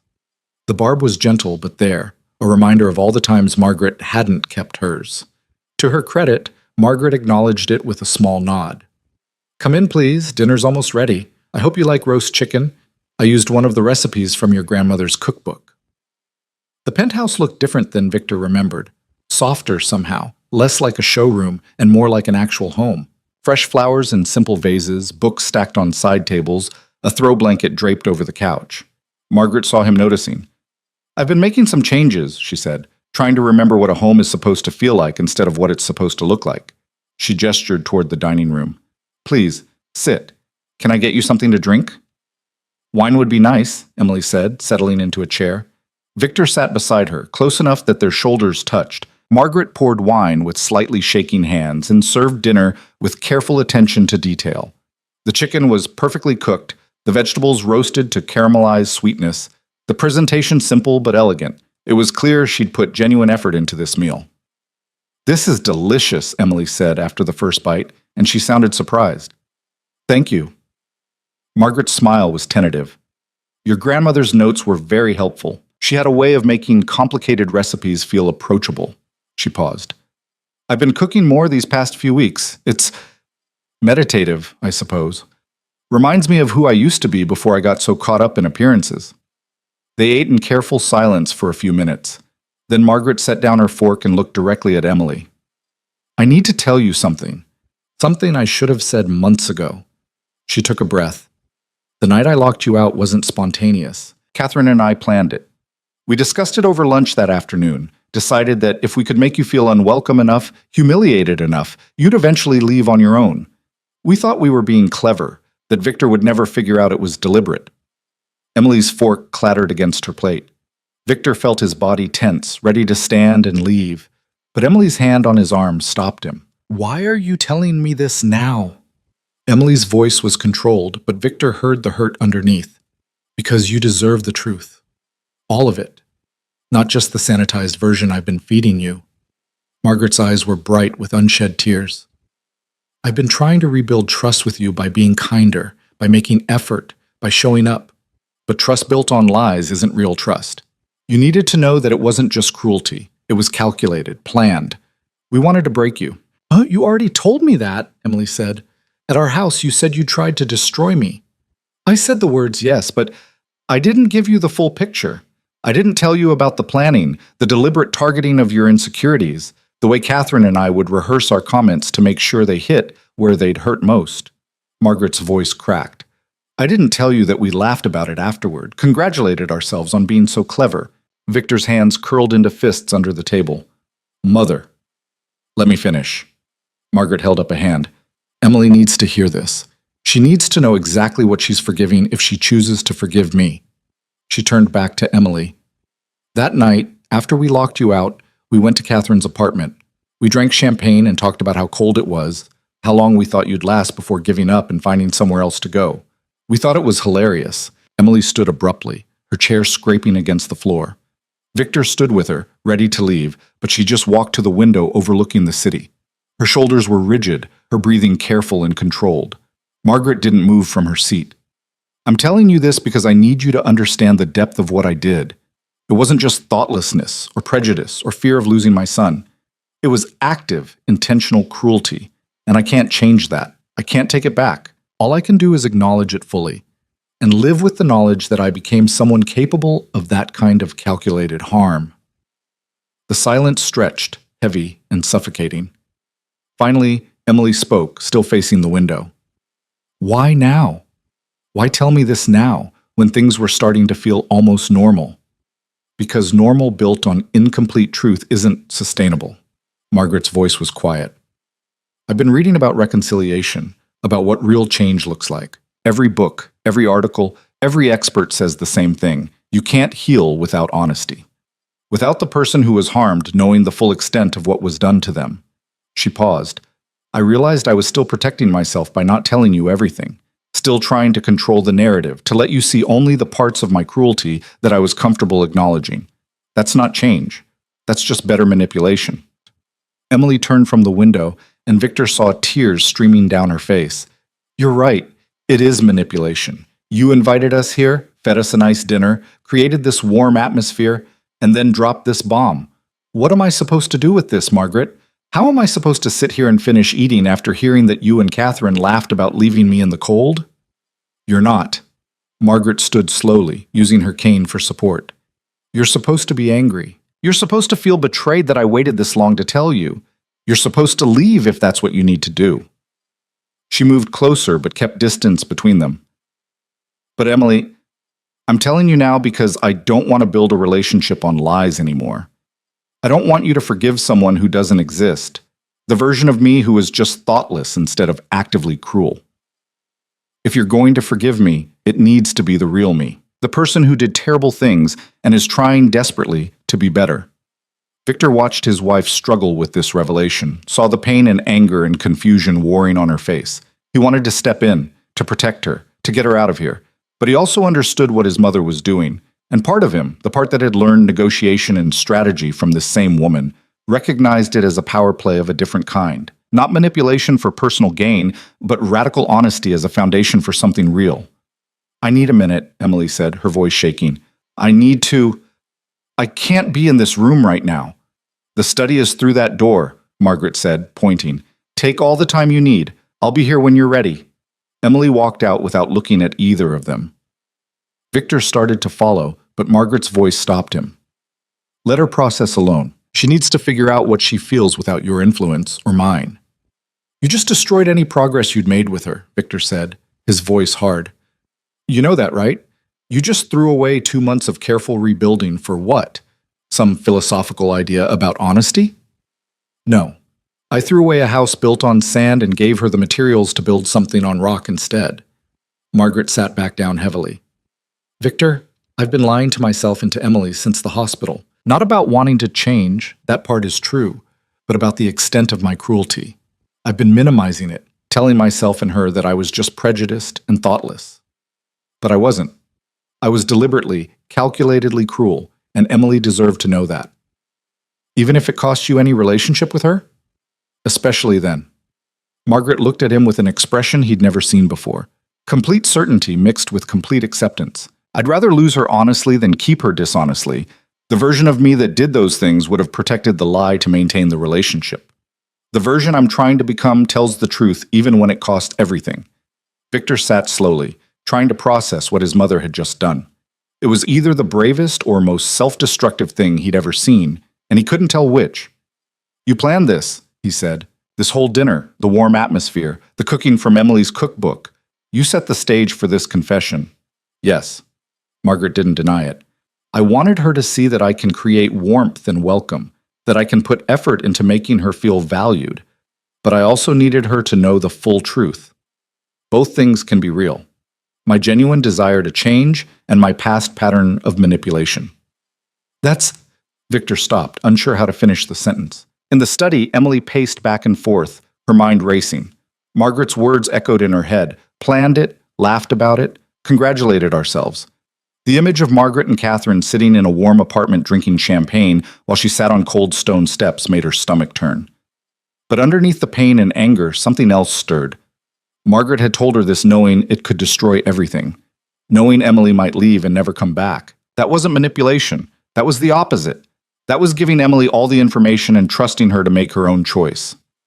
Emily sank into a leather chair and let herself cry. Not the controlled, quiet tears she'd shed in the dining room, but deep, racking sobs that released 3 years of accumulated hurt.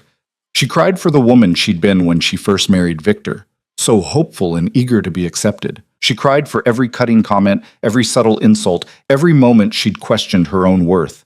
She cried for the night she'd sat in the cold, believing she deserved it somehow.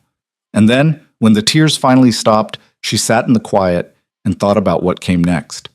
She could leave, walk out of this penthouse and never come back, tell Victor that his mother was irredeemable, that some things couldn't be forgiven. That would be fair. That would be justified. No one could blame her. Or she could go back out there and face the woman who'd hurt her with full knowledge of exactly how deep that hurt went.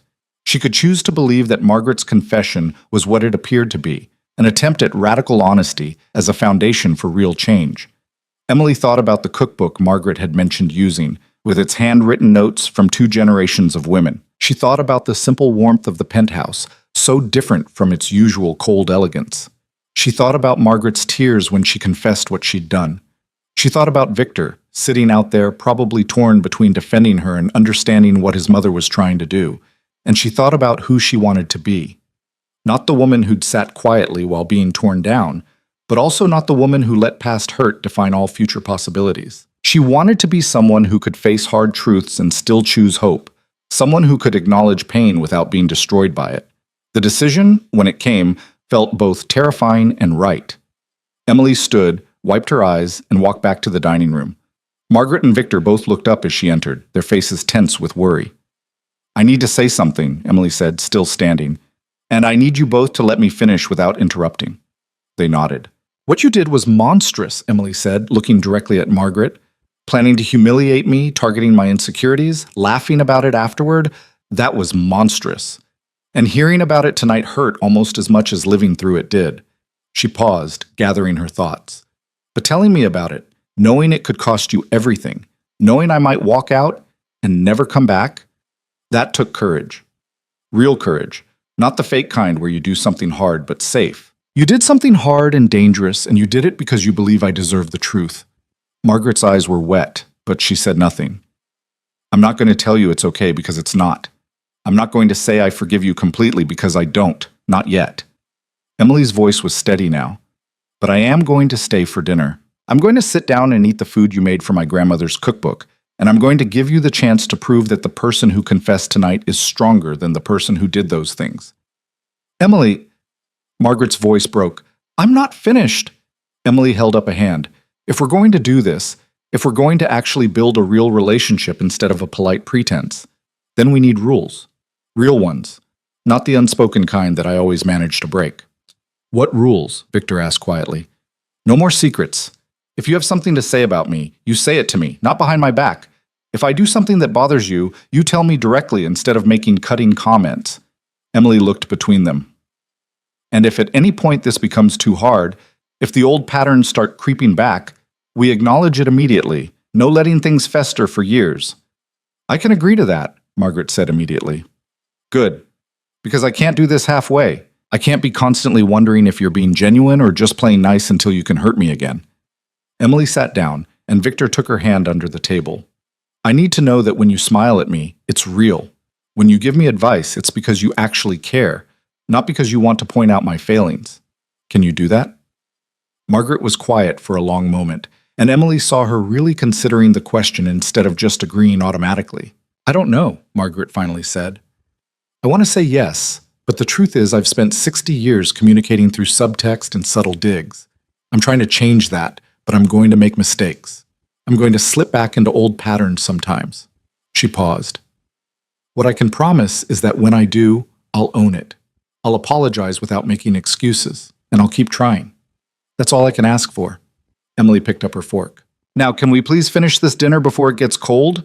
You put a lot of work into it." The rest of the meal passed in careful conversation. They talked about small things: Margaret's garden club, James and Sarah's upcoming trip, Emily's work at the community center. It wasn't the warm, easy conversation of family, but it was honest, real, a foundation they could build on. As they were clearing the table, Margaret's phone buzzed. She glanced at it, and her face paled. "What's wrong?" Victor asked. "It's Catherine. She's downstairs. She says she needs to talk to me." Margaret looked at Emily. "I can tell her to leave if you're not comfortable." "No," Emily said, surprising herself. "Let her come up. If we're doing honesty, might as well do it all at once." 5 minutes later, Catherine stepped off the elevator looking like she'd rather be anywhere else. She stopped when she saw Emily and Victor still there. "I didn't know you'd have company," she said stiffly. "They're not company. They're family." Margaret's voice was firm. "What do you need, Catherine?" Catherine's face flushed. "I came to tell you that I was right, that Victor would eventually see sense and come back to us, that Emily would show her true colors, and—" She stopped, looking at Emily and Victor sitting side by side on the couch, their hands linked. "But that's not what happened, is it?" "No," Victor said quietly. "It's not. I've lost clients," Catherine said abruptly. "Important ones. They heard about what happened, about how I treated Emily, about the things I said about her. They said they don't want to work with someone who's that cruel to family." Her voice cracked. "My business is falling apart, Mother, and it's my own fault." Margaret stood. "Yes, it is. I thought you'd defend me. I thought you'd tell me I was right to stand my ground." Catherine's eyes were wet. "You were wrong. I was wrong. And I'm trying to fix what I broke. But you're still clutching the pieces and calling them jewelry." Margaret moved closer to her daughter. "I love you, Catherine, but I don't like who you've become. I don't like who I became either, which is why I'm changing. You have the same choice I did. Let go of your pride and try to be better, or hold on to it and lose everything that matters." Catherine looked at Emily, really looked at her for the first time. "I don't know how to apologize for what I did. I don't even know where to start." "Start with the truth," Emily said. "Why did you hate me so much?" The question hung in the air. Catherine sank into a chair, looking smaller than Victor had ever seen her. "Because you were everything I'm not," she finally said. "Kind without effort, genuine without trying. You made people feel welcome just by existing, while I've spent my whole life performing and pretending and never feeling like I'm enough." Her voice was barely a whisper. "And Victor loved you for it. He chose you, really chose you, not because you were appropriate or advantageous, but because you made him happy. I've never made anyone happy just by being myself." The confession was raw, painful. Emily looked at Victor, who nodded slightly. "Your choice." "I'm not going to tell you it's okay that you hurt me," Emily said. "It's not okay. What you did was cruel and calculated, and I'll probably never fully trust you." She paused. "But I understand what it's like to feel like you're not enough. I felt that way every day in this family for 3 years." "I made you feel that way," Catherine said. "Yes, you did, and you can't undo that." Emily leaned forward. "But Catherine, holding on to that cruelty isn't protecting you. It's just isolating you. You're losing your business, your family, your brother, all to protect an idea of yourself that isn't even real." "I don't know how to be different," Catherine's voice broke. "Neither does your mother," Emily said. "But she's trying. That's all any of us can do. Try, fail, try again, and hope that eventually we become people we can actually be proud of."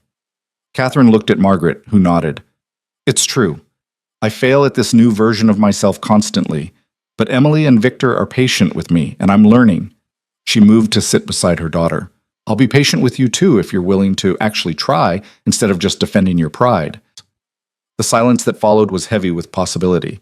Finally, Catherine turned to Emily. "I'm sorry," she said, and for the first time it sounded genuine. "I'm sorry for every comment, every look, every moment I made you feel less than you are. I'm sorry for planning that night, for laughing about it, for thinking it was clever instead of cruel. I'm sorry for being someone capable of that kind of deliberate harm." Emily felt tears prick her eyes again. "Thank you for saying that. I don't expect forgiveness. I don't even think I deserve the chance to try to earn it." Catherine's hands twisted in her lap. "But if you're willing to give Mother a chance, I'm asking for the same. Not today, not next week, but eventually. When I've proven I can actually change." "Eventually," Emily agreed. "But Catherine, you need to understand, I'm not doing this for you. I'm doing it for Victor, because he deserves to have his family back if they can actually be family, instead of just relatives who share DNA. And I'm doing it for me, because I want to be someone who believes in redemption even when it's hard." The four of them sat in Margaret's living room as evening turned to night, and something fundamental shifted. Not immediate healing, that would take years if it happened at all, but the possibility of healing, the acknowledgement of harm, and the genuine desire to do better. Around 10 o'clock, Emily and Victor finally said their goodbyes. Margaret walked them to the elevator, leaning on her cane. "Thank you," she said to Emily, "for staying, for listening, for giving me a chance I don't deserve." "You're welcome." Emily hesitated, then hugged Margaret briefly. "Same time next month?" Margaret's smile was tremulous but genuine. "I'd like that very much." In the car, Victor didn't start the engine immediately. He just sat there, processing everything that had happened. "That was the most emotionally exhausting evening of my life," Emily said, "and I've had some contenders." Victor laughed, surprised at how good it felt. "Are you okay? Really okay?" "I don't know yet. Ask me in a week when I've had time to process." She turned to face him. "But Victor, I think your mother really is trying, and Catherine. I don't know if she can change, but I think tonight scared her enough to try. You didn't have to give them another chance. You know that, right? You could have walked away and no one would have blamed you." "I know." Emily took his hand. "But I didn't do this because I had to. I did it because I wanted to. Because I've learned that holding on to hurt just makes you bitter, and I don't want to be bitter. I want to be free." Victor pulled her close, kissing her deeply. When they broke apart, both were breathing hard. "I love you," he said. "I love your strength and your kindness and your ability to see the best in people, even when they've shown you their worst." "I love you too." Emily settled back in her seat. "Now take me home. Our home, where no one can lock me out and I can plant whatever I want in the garden." As they drove through the city streets, Victor thought about the journey they'd been on. From that terrible night when he'd found Emily locked out in the cold to this moment, driving home after a dinner where real healing had finally begun. It hadn't been linear or easy. There had been pain and anger and moments when everything could have fallen apart, but they'd chosen each other. Every time, in every moment, when the choice was between love and pride, between healing and hurt, between moving forward and staying stuck, they'd chosen each other. The following months unfolded with the slow, steady work of rebuilding. Margaret continued her efforts, and true to her word, she owned her mistakes when old patterns crept in. Once, she made a comment about Emily's outfit that was subtly critical. Emily called her on it immediately, and instead of getting defensive, Margaret apologized and explained what she'd really been trying to say. It was clumsy and imperfect, but it was progress. Catherine took longer. She started therapy, began rebuilding her business with a different approach, and slowly, carefully, tried to show Emily and Victor that she was changing. She didn't ask for immediate forgiveness or access to their lives. She just did the work, quietly and consistently. James and Sarah got engaged that summer, and Sarah asked Emily to help plan the wedding. The two women became genuine friends, bonding over more than just their connection to the Callahan brothers. When Margaret offered to pay for the wedding, she did it without conditions or expectations, simply as a gift to her son and future daughter-in-law. And Emily bloomed. With the constant weight of family criticism lifted, she expanded her work at the community center, started a cooking class for underprivileged kids, and generally became more herself than she'd been able to be in years. Victor watched her transform from someone who'd learned to make herself small to someone who took up space with confidence and joy. One evening in late fall, almost a year after that terrible December night, Emily found something tucked into her coat pocket. A note in Margaret's handwriting. "Thank you for teaching an old woman that change is possible at any age. You didn't owe me that gift, but you gave it anyway. I hope I'm becoming worthy of it."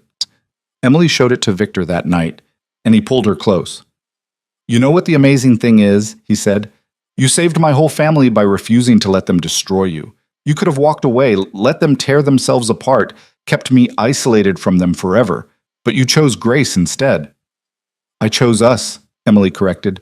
"Everything else followed from that." As winter approached again, bringing with it the anniversary of that night, Victor had an idea. He called James and Margaret, explained his plan, and got their immediate agreement. On the exact anniversary of the night Emily had been locked out, he brought her to the front steps of their mansion. "Why are we sitting outside?" Emily asked, confused. "It's freezing." "Wait," Victor said, checking his watch. At exactly the time he'd found her that terrible night, the front door opened. Margaret stood there, wrapped in a coat, her expression serious. "Emily Callahan," she said formally, "I'm here to invite you home." Not just into a house, but into a family. I'm here to acknowledge that I locked you out, literally and figuratively, and to promise that those doors will never be closed to you again." She stepped aside, revealing James and Sarah behind her, holding candles.